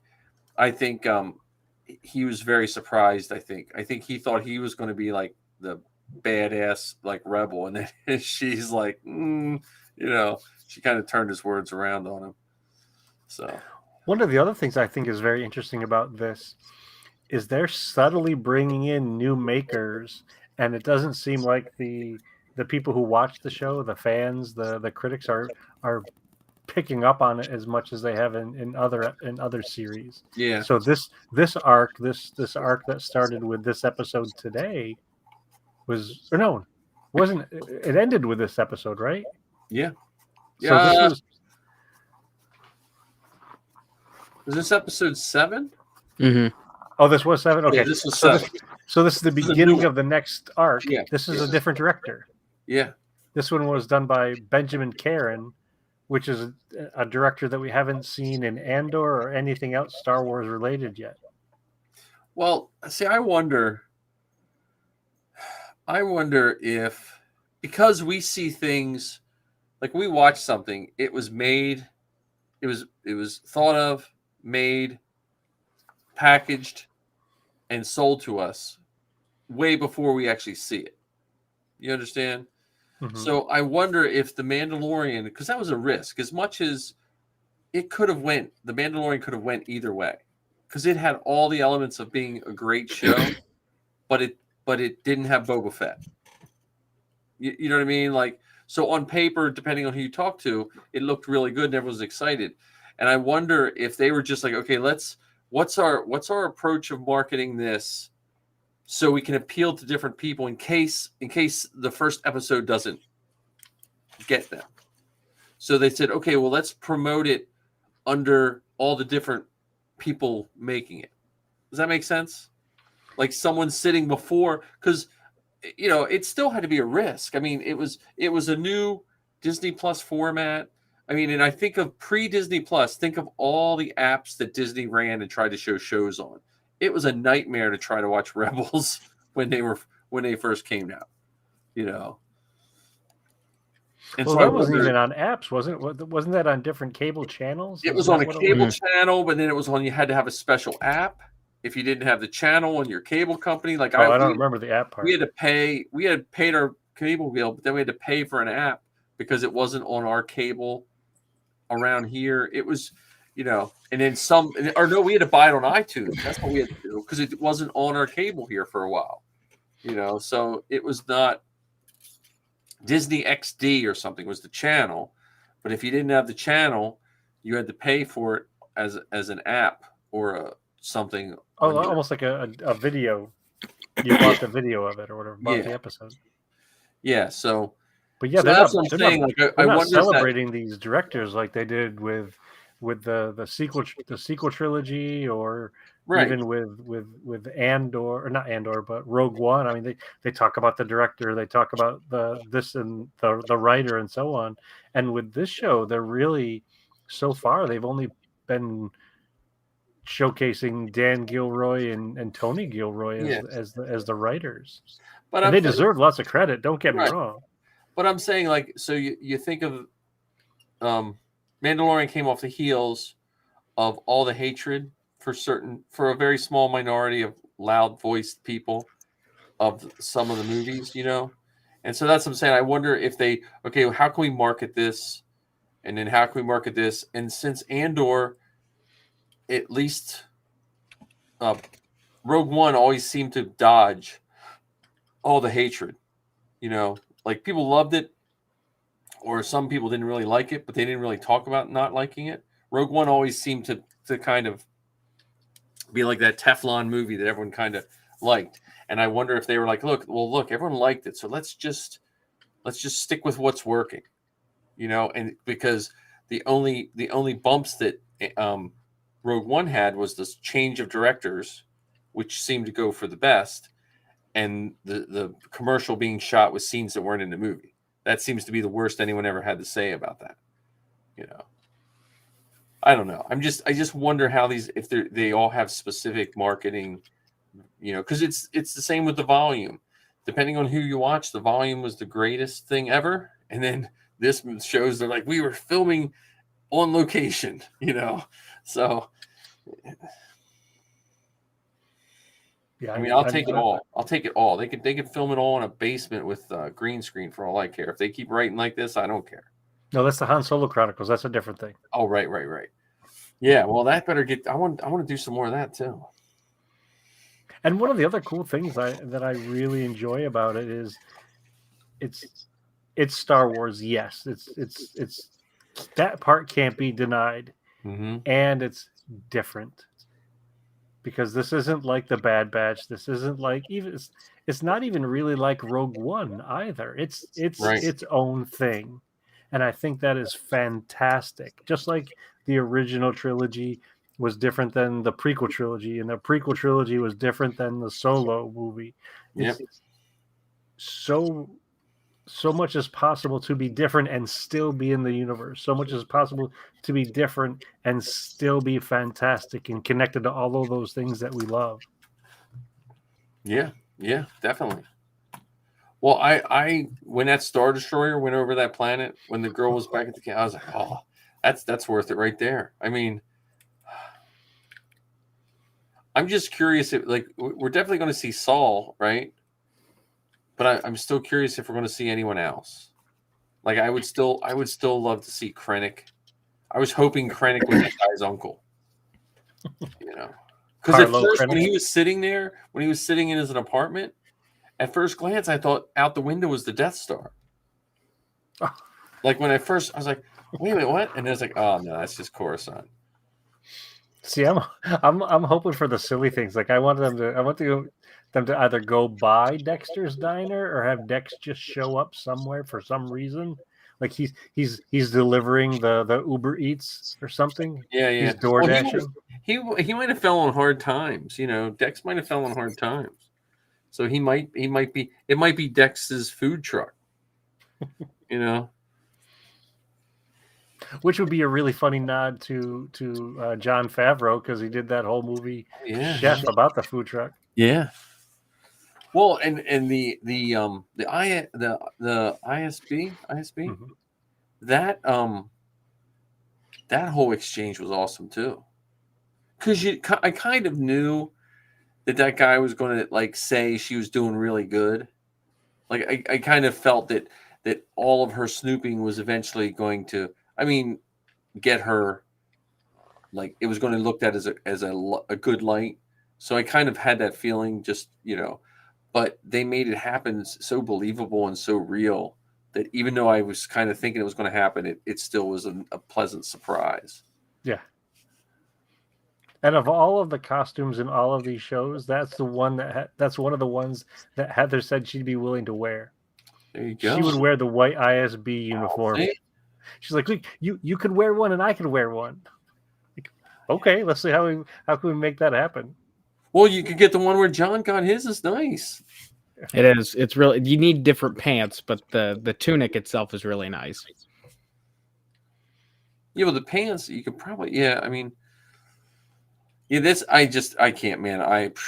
I cannot wear white after Labor Day. No, I can't wear white just because I would get it. I would get it dirty. Like I would get it dirty putting it on the first time. You'd end up putting your hand in like a donut that somebody left on the table in the dressing room. Yeah. That's leaning up against a dirty chalkboard. I remember graduation day in high school. I wore a white shirt and tie, and I shaved that. First time I ever cut myself shaving, and I got blood on the collar putting the shirt on. So I had to change my shirt. I was like, it's just been downhill from there. We rented a house when we first got married that had a busted well cap, so all the water was brown. So we had filters, but all my white was yellow for years. Like you washed it in the washer and it turned it yellow. It's just, and you can't say to an Amishman, "Hey, this is super important that we have clean water." They look at you like, "What? You got water, don't you?" It's not poisonous. Yeah, no, I like those. I mean, I've never really cared one way or the other for Imperial costumes, but what Rogue One and this show does to the Imperial costume, they just look really cool. I even like the guy the trader guy with like he had that like it was like a jacket with his and all those when they were on that planet. I gotta learn all these planet names. But I would love to see him go to Tatooine. I just think Tatooine should be in every Star Wars thing. It should just be like a way Well, there's station. still time. I mean, there's still a bunch of episodes left in this season. Or what if they Well, we know they're going to Jeddah, or I'm gonna guess they're going to Jeddah. what if they show the night of whatever things on Mandalore? Night of Night a of a Thousand Thousand Tears. Tears. Yeah, I don't think that does that timeline match up, John? I don't know when that happened. I don't think so. Yeah, because I thought that was after the. I thought that was. I don't know if it matches up or not. It would be What if they interesting. bring in? What if they bring in a young what's his name? The guy who kidnapped Grogu. Moff Gideon. Yeah, young Moff Gideon, but he's like Cadet Gideon. Just giddy up. Yeah. But yeah, I mean, and Cassian has a hit on him from the Rebels and the Imperials. Yeah, he's not great at making and or keeping friends. Yeah, we just need this timeline. Is the timeline book out yet? I don't think so. Not yet. Not for this section of Star Wars. No, but they have that book that's supposed to have it all somewhat. I don't know. Yeah, I just really liked what it did. I'm like that woman's story about going in the square with her husband hanging and stuff, which I never really thought of the Empire as a hanging group, but apparently they really like to hang people. Well, I don't know if they hung him so much as they killed him and then displayed. Yeah, his that's body. what I'm saying. Like that's Yeah. I mean that's like because I never picture the Empire being much more neat and clean. Like he just disappeared and you just never see him again. But yeah, I was surprised. I will say I was surprised by that scene where the clone troopers turn and behave that way because it just seems so anti how they behaved before. yeah, but that's then again, good soldiers follow orders. So yeah. Well, they didn't show that whole scene, so we could get more to that scene. Like they could turn around, and then we could possibly see people throw stones or something at them, and that again, I still wouldn't be. I was thinking the clones were going to have a bigger part in this series. I was thinking there was going to be the clone rebellion, something, but I'm happy with the way it's gone. Though we had to see Tim die again. not that I'm laughing at his death, but Now my other big thing is imagine the person that cleans Andor's room while he's in jail, and they find that big box of cash because he hid it up in the shower. That with all his credits and stuff. yeah, because it looks like he's going to jail for a while. 10 years. Which that can't. He must. They got to break him out, right? I mean, Well, from the trailer, one of the earlier trailers, it looks like there's some sort of a prison break of some sort. yeah. I was hoping we get flashbacks of him on Mimban.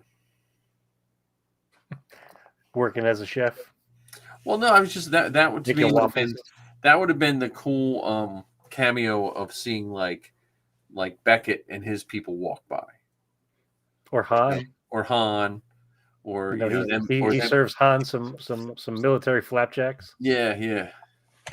Well, see, at first that's why I thought he was going to that ship that they flew.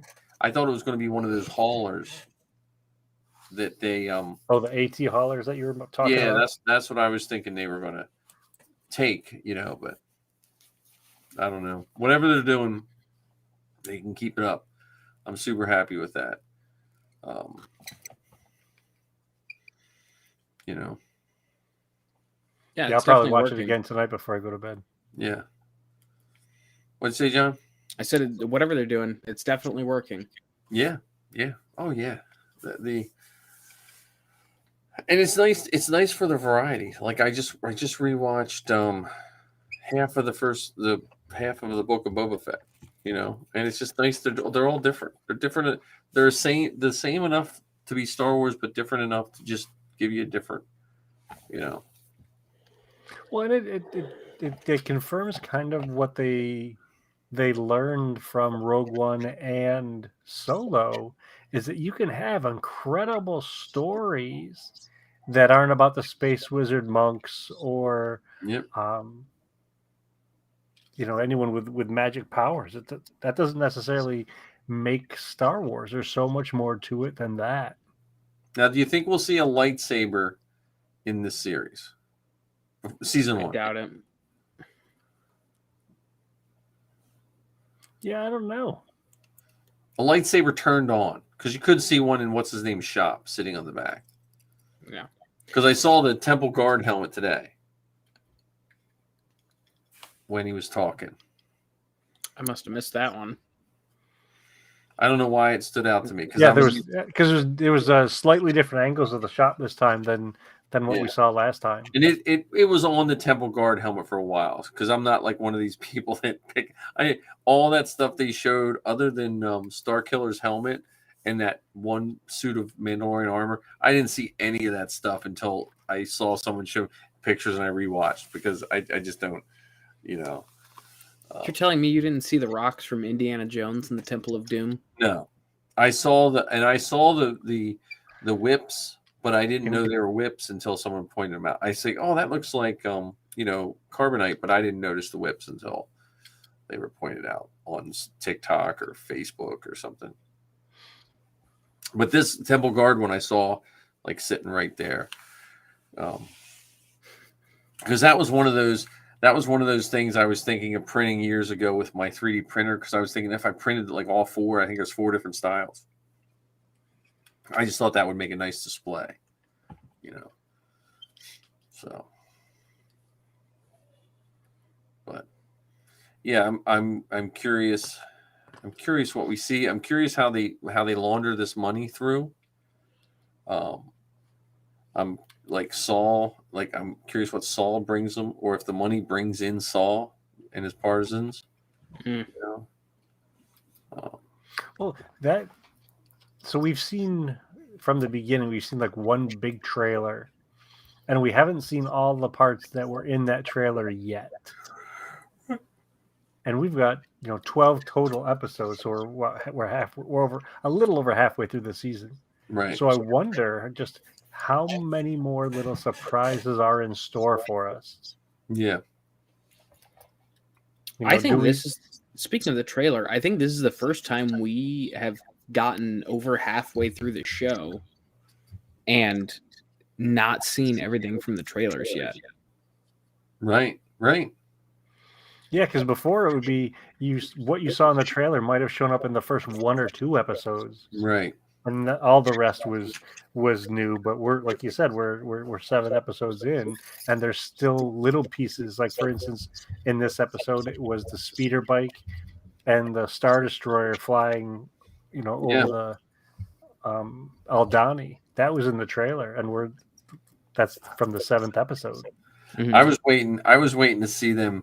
That Star Destroyer just barrage the locals, like just, because I would assume this episode, the bulk of it, didn't take place that long after this heist happened.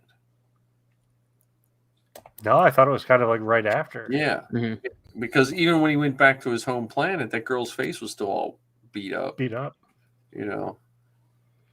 there haven't been jumps yet. I think the jumps may happen from this season to the next one, and then the next season there may be more jumps within it. Yeah, more time jumps within it. I'm glad we still have 5 episodes left, though. I know it's weird. I'm so used to this 8-episode format. Yeah, because She-Hulk just finished. Did the House of the Dragon finish? We have one more episode. One more episode. One more of that, and I think the Lord of the Rings one finished. That one finished. Yep. Yeah, and I also think now I know if you read some of this stuff, they're like, well, Andor's the least whatever rated, and whatever. But I do think the format and the style of storytelling fits in with the Lord of the Rings and the House of the Dragon. Like it's fit. It doesn't feel like a drastic jump when you watch any of those. You're in the same. Not that it really matters, but sometimes it does. And what's interesting too is we're talking about shows that aren't on Netflix, right? So these shows have that episodic nature where it's one episode a week versus 8 episodes all at once, and you get to watch it back to back to back to back to back. Mm-hmm. Which we have next week with the Was it Tales of the Jedi? Oh, it's just 2 episodes next week. Oh, is it 2 episodes? No, they're That's doing what I all thought. 6. Really?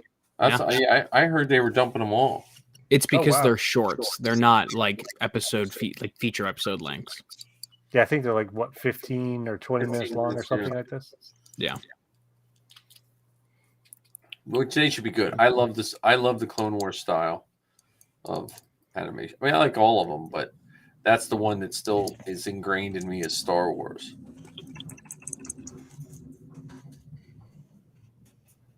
Yeah, I'm just utterly impressed by what we've been shown so far.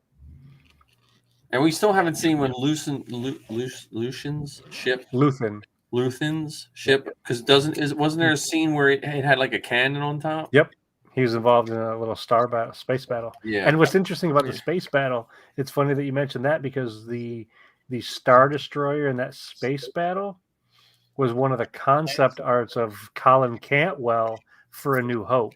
Oh, nice. No, Not is that that? Not So that I pay attention to that stuff, but is that also the ones they used similar to in the Clone Wars? There may have been 1 or 2 episodes with it in the Clone Wars, and I know that they made a couple concept art Matchbox cars Okay. with Colin Cantwell's designs. Yeah, I'm So just because I'm wondering if that's his prison escape, or something. I'm just curious what if we're going to have any other cameos other than Saul, which I don't know. I go back and forth. I still would like to see some. I would love to see like Krennic, or at least referred to Krennic, Jin's dad. Galen. That's who I was thinking was going to be the engineer. Remember when they were said like a something engineers coming to that show? I was picturing it being like him or something,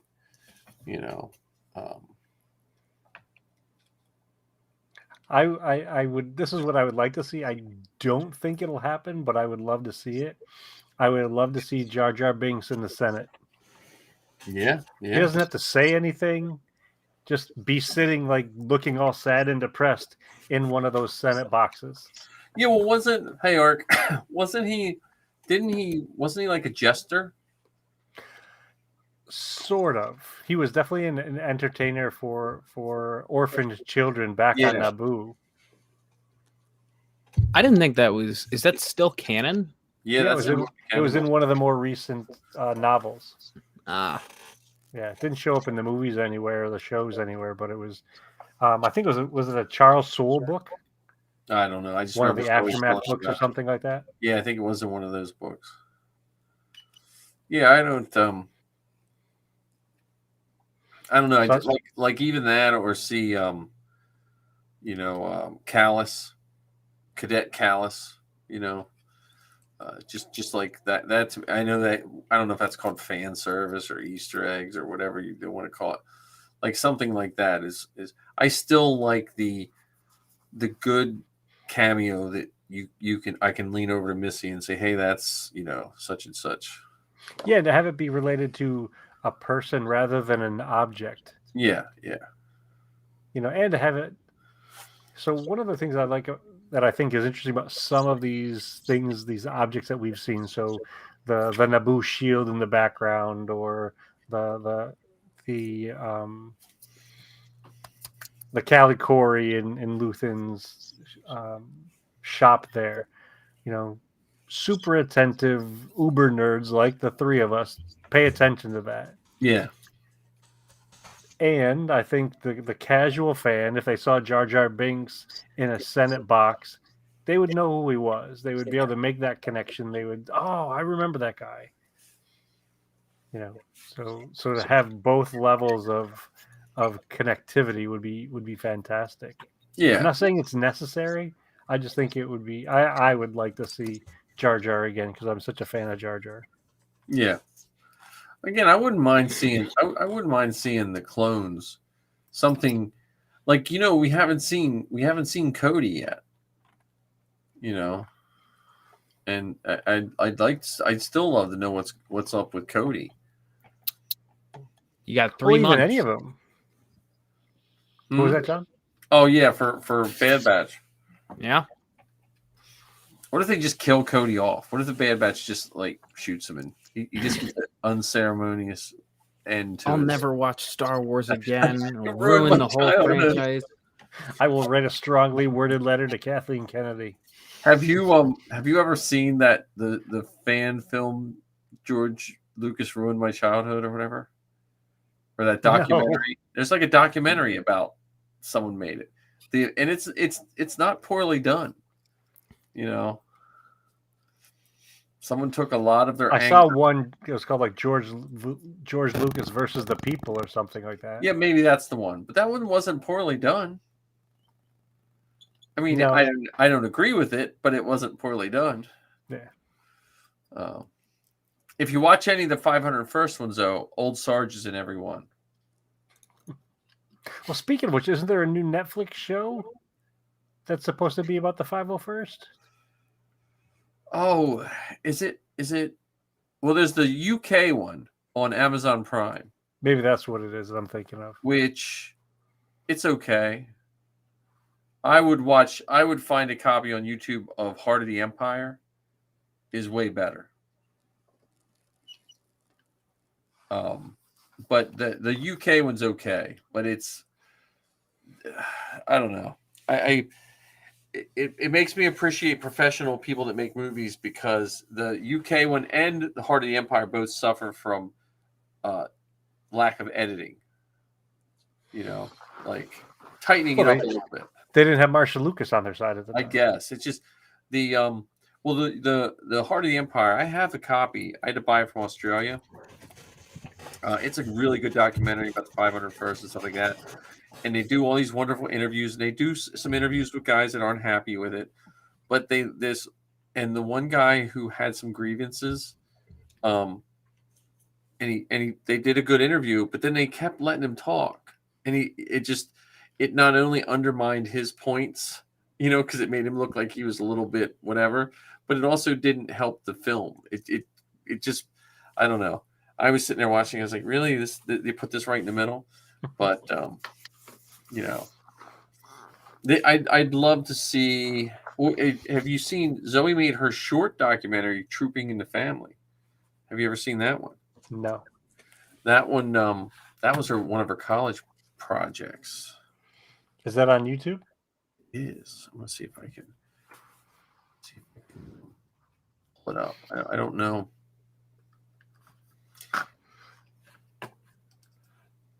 I think it was like her freshman year or something. But I can't. Well, not that YouTube. I got too many windows open. But there's a lot of good. There's a lot of good documentaries. I mean, well, maybe that's some of the filming that we can do together while we're at Steel City, where we could be in costume and we could be interviewing fans about what they like so much about Star Wars, or what they like so much about us, or what do you like so much about Kylo Ren? Why is he your favorite character? Do I have a crack in my codpiece? No, that's a whole nother. Can you see under my comma and see the crack in my crotch? My crotch crack. My is crotch that crack. Yeah. My crotch crack. Yeah. I'd love to see some more. I'd love to see more panels. I'd love to see more some more documentaries. I know there's some good fan films being worked on. I think they're all in the same boat as Matt's in the sense that they just take so long, you know. Let me see. Oh, we have Ezra Bridger's Hero's Journey, but I don't know what that is. Rogue One. No, I think the three of us should do like a big project. I'm with you on that.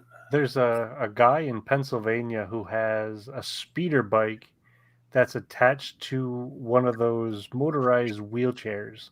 Oh yeah, that's Andrew Gilbert. Like, I think the three of us should make one of those each and scoot around a con for a couple hours. I just want one on one of those electric bicycles with mirrors on it. Mm-hmm. You know, like just Rexing around. Yeah, You like mean the from the mods. What do you mean Rexing around? No, Rexing around. He made one. He made a speeder bike, but he put it on one of those high end. I wouldn't put it on a Rex around bike because I can't afford one of those. But he put it on a bike and he rode around. I think New York. They put mirrors on the bottom. It looks at multiple glances. It looks like a land speeder. Like just look up Rexing around speeder bike. Wow. Yeah, I don't think Zoe does have this on her. I probably have a copy of it. I'm sure I have a copy of it somewhere.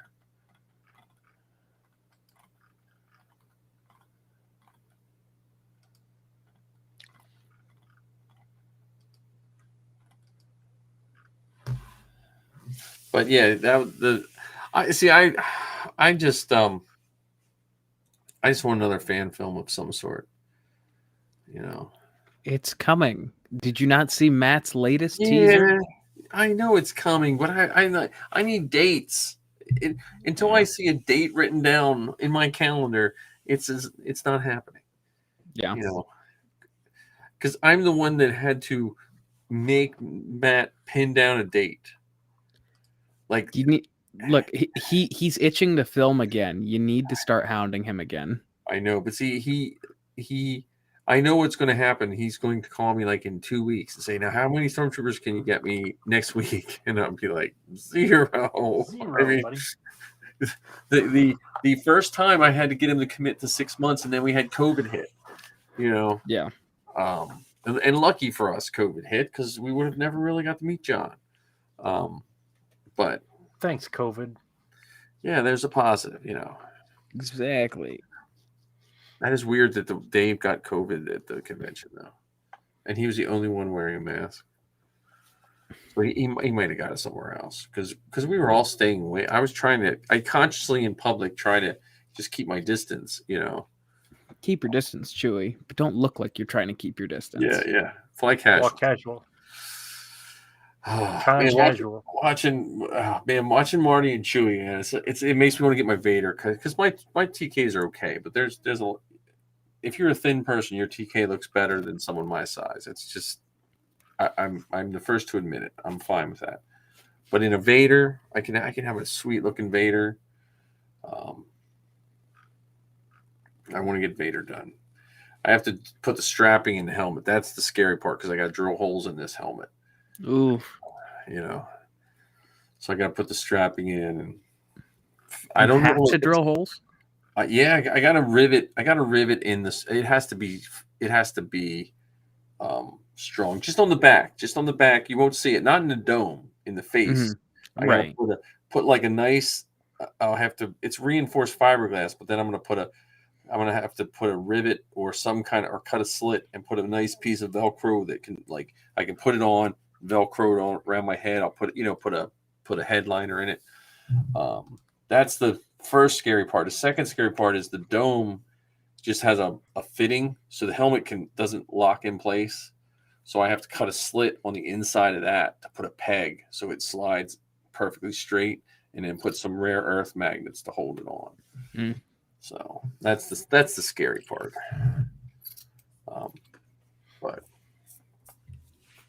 And I don't know if I'm going to put a fan, and I have to look for if Empire Strikes Back, if they have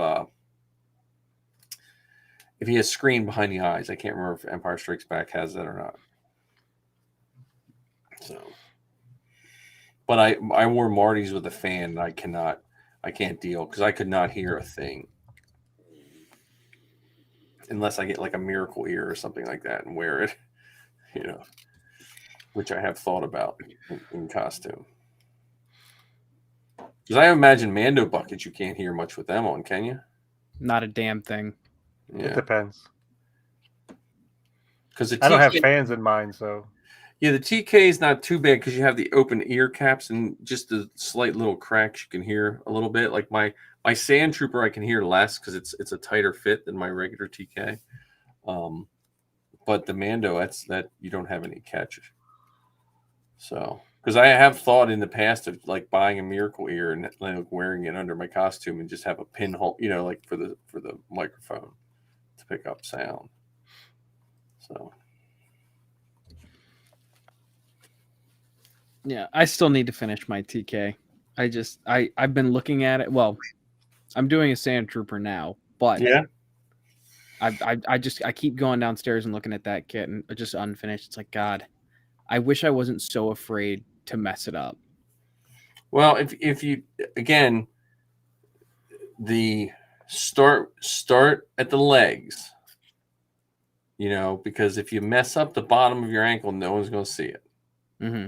I see too many guys like, I'm going to cut the chest piece first thing, and then they, But start with that, and if you like do the lower legs first, because those you can fit yourself.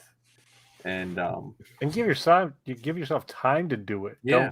Don't do that in the middle of 3 other things that you have going on, like trying to do laundry and cook dinner and do this other thing. Like, just do this, even if it's just you do one leg today. And Waltz, I'm sure, has videos, but Trooper Bay used to have awesome videos on how to do armor. Yeah, and Trooper Bay is that's who I use to weather mine. I use the Fuller's Earth. You can use acrylic paints too. It's just preference. I like the Fuller's Earth. I think that just seals in with hairspray, right? All sealed in hairspray. So if I ever decide I want to do a different style, and then if you do it all at once, so don't, because my one leg, I had to redo the one leg, and no one else can tell, like Mark, but I can tell the back looks slightly different because I did it at different times. So if I was really picky, I would just clean it all off and just redo the whole thing. But if you do it all together, like once you get it all assembled and dirtied up together, it's pretty easy. Yeah. Now is your Sandy, is that approved or is that? No, it's not approved. It honestly, it needs some fit and finish, and it would be approved. I just haven't submitted it. It's mainly just I haven't submitted it because I want to submit it with a backpack. Marty keeps saying just do it without a backpack, but yeah, just add a backpack later. I know. I just honestly it's not in my. I kind of like it now because like I wore it with the droid builders. So even if someone wanted to say, I'm not wearing a 501st costume. Because see, you're not in that kind of garrison. Our garrison is they'd look at your tote. If I had like a 501st sticker, they would like, you know what I mean? So, but yeah, I don't think I'm trying. The only thing I have to mess with is my pauldron and my, whatever magazine holder. I got to I got to put a piece of Velcro to hold the pauldron down. And I have to do that, and that's pretty much all I would need for approval, really. But he gets distracted by everything else. Yeah, it's not high on my list because I still I love my Sand Trooper, but I've just worn my TK for so long. That's just easier to troop in right now. So, but yeah, Sandy's easy. Yeah, and I've got everything to do it. It's just a matter of getting the armor together. Because everything. So I think I lucked out. I think I managed to just be the perfect frame for the chest. Yeah. Because all I did was I trimmed off the excess. Yeah. And everything fits like it should. So yeah, just check the returns. And with just get a bunch of blue tape and CA glue. I like CA glue. I had E6000 on mine, and I went back and changed it all to CA glue because I did a parade, and it was so hot out, the E6000 started to separate. Yeah. So, but if you get clamps, and then if you have even minor woodworking ability, if you lay like the leg down, trace it on a piece of scrap wood, cut that out, and then use that for your clamping bar. So it matches the curve of the the legs. So you make that, and then you do the two pieces and you clamp it between, put wood clamps on them. It'll give you a nice bigger pressure. When you're using the CA glue, when you lay your strip, but lay it down, measure it, and put blue tape on both sides. So if any glue squirts out, it doesn't get on the armor. Yeah. So when you clamp it, and then I would especially the lower legs because they open up, but I would back everything with Gorilla tape. Mm-hmm. Just or just to keep it, just get a roll of white Gorilla tape and just back all the seams, because the glue will hold up, but then if you would have an accidental drop or something, that tape will protect that glue from popping on you. And it keeps your seams. If you get those seams with the Gorilla tape, it'll protect your undersuit too from getting snagged on stuff. Right. Because those TKs will eat up undersuits. Yeah, it ate up my one good underarm. Because I think it was your suit. Yep. Ate up my one good pair of my Under Armour tights. Yep. It beats it. It beats them up. And then I have snaps. Marty's a Velcro guy, so, and I agree with his. If you get good Velcro, and you can do CA glue with that too. You can CA glue and hit it with a zip kicker. Mm-hmm. But the Velcro, the nice thing about the Velcro is, like, if I have a malfunction, if a snap pops, I need someone to come help me. Where if it was Velcro, I could reach up in the general area and just get the Velcro back on. So. Right. Yeah, I am a Velcro guy. Yeah. For everything but the calves. Yeah. The calves, I feel like you have to use snaps. Well, and I would put your calves on a belt on your trooper. Don't have them hang off your armor. The calves? Or are you talking about the thighs? Thighs. Yeah. Oh yeah. Thighs. I was gonna say that'd be a really That's long, a really long stretch. harder. Your thighs should hang off a belt. Yeah, your calves you could just Velcro. You could wait a minute. Your calves, you're putting snaps on your calves? Oh yeah, I have snaps on my calves. Yeah. Oh yeah. Because the way my legs are shaped, I've got very thin thighs but very large calves. Yeah. And Velcro, it just does not agree with me. Yeah, now my Sand Trooper has Velcro on the calves. But I just put that one elastic strap to hold it shut. It's good. I've seen people use bra hooks. Have you ever seen that method? Mm-hmm. So where they put the hook and it hooks them shut. That to me just has to be way too precise when you're trying to suit up. That's like one of those things. If you're wearing the suit and you have a person to suit you every time, and you have like an hour and a half to suit up. So, yeah, absolutely not. Yeah, so the snaps, Velcro, elastic. The other thing, we had a guy that did almost Centurion level TK, and his leg straps, he used strapping instead of elastic. So when he put it on, it looked good, but then his legs wouldn't move, when he tried to walk. So you need elastic in the legs. That's our armor talk for today. And we didn't even give a recipe out or do too much car repair, although Marty did give us show us some car parts, if that counts. His DeLorean should be done soon too. He just took his DeLorean to get a fuel filter put in, or a fuel pump. As long as I can take it back in time and buy Star Wars toys for $1.59, I'll be happy. Yeah. Well, I haven't seen his DeLorean yet either, so he got an all-white DeLorean, or not? I haven't seen his Tesla yet. But Did he get the white white interior? Yeah, white one with a white interior. God, jealous. He might not allow you in it.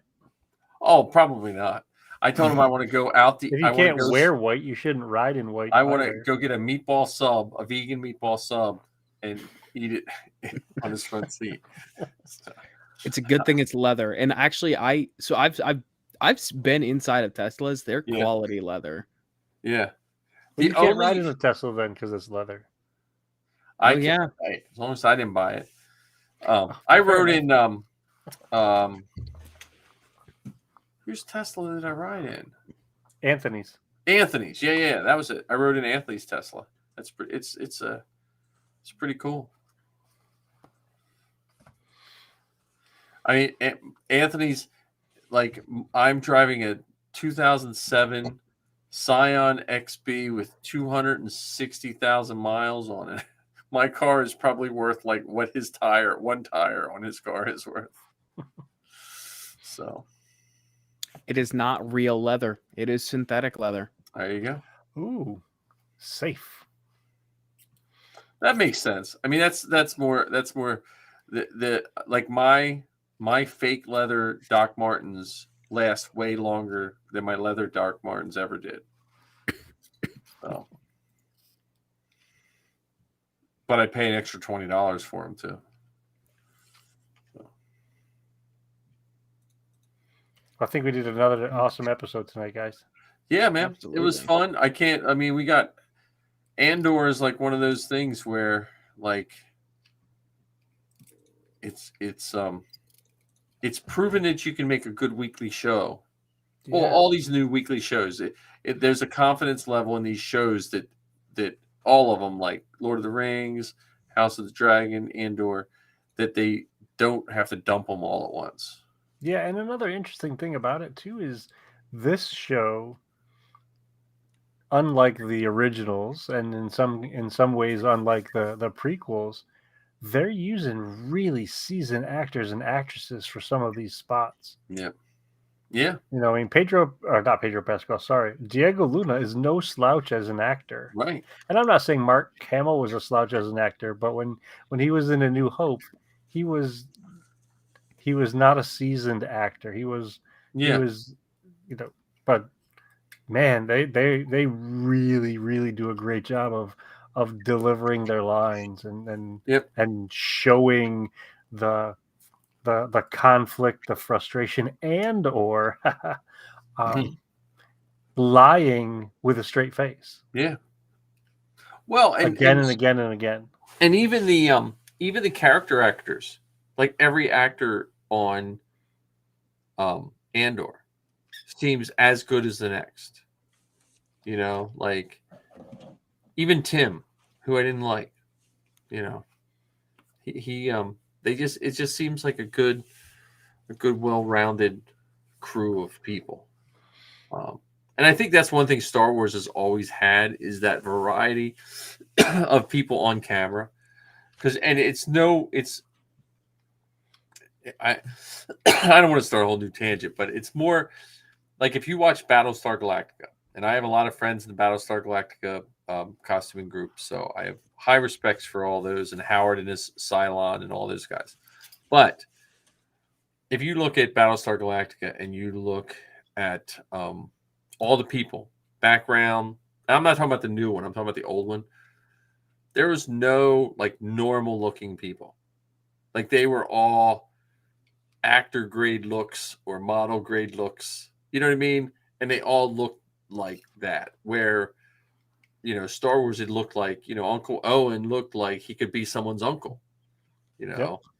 Yep. And Maliki looked like he could be a circus performer. Right. Or Malkili, if I'm pronouncing it right. It's just that, you know, I don't know why movies took so long to get that look, because TV shows did it. Like if you watched most TV shows, maybe it's just budgetary thing for, well, we can get a bunch of normal looking people a lot cheaper and just put them on a TV show. I don't know, but that's just one of those aesthetics that goes with Star Wars, I think. But hopefully we'll get more aliens, right? I'm hoping for more aliens. Yeah. Well, yeah. Listen to all of our podcasts. Beskar Bucket, what's the forces behind Star Wars? The forces behind Star Wars. Star Wars Geek Girl coming up on her 7-year anniversary. I would highly recommend the Dad Batch and Armor Party. And Father and Son Galaxy. Father and Son Galaxy. They just did an interview with someone from Chicago, a live interview yesterday. I jumped on. Yeah, Father and Son Galaxy. They are Keith and Kerwin are also looking to do like library events and stuff. So if the Really? Mando Mercs ever need like a little MC, man, give Keith a call. So, Where are they from? huh? They are from Philly. Right outside- Really? I yeah, did they're not from know Philly. that. Yeah. So I here, may how about we close this one off and then we'll finish up. Yeah, absolutely. Thanks for another great one, guys. Thanks, guys. Absolutely. I'm gonna end this stream.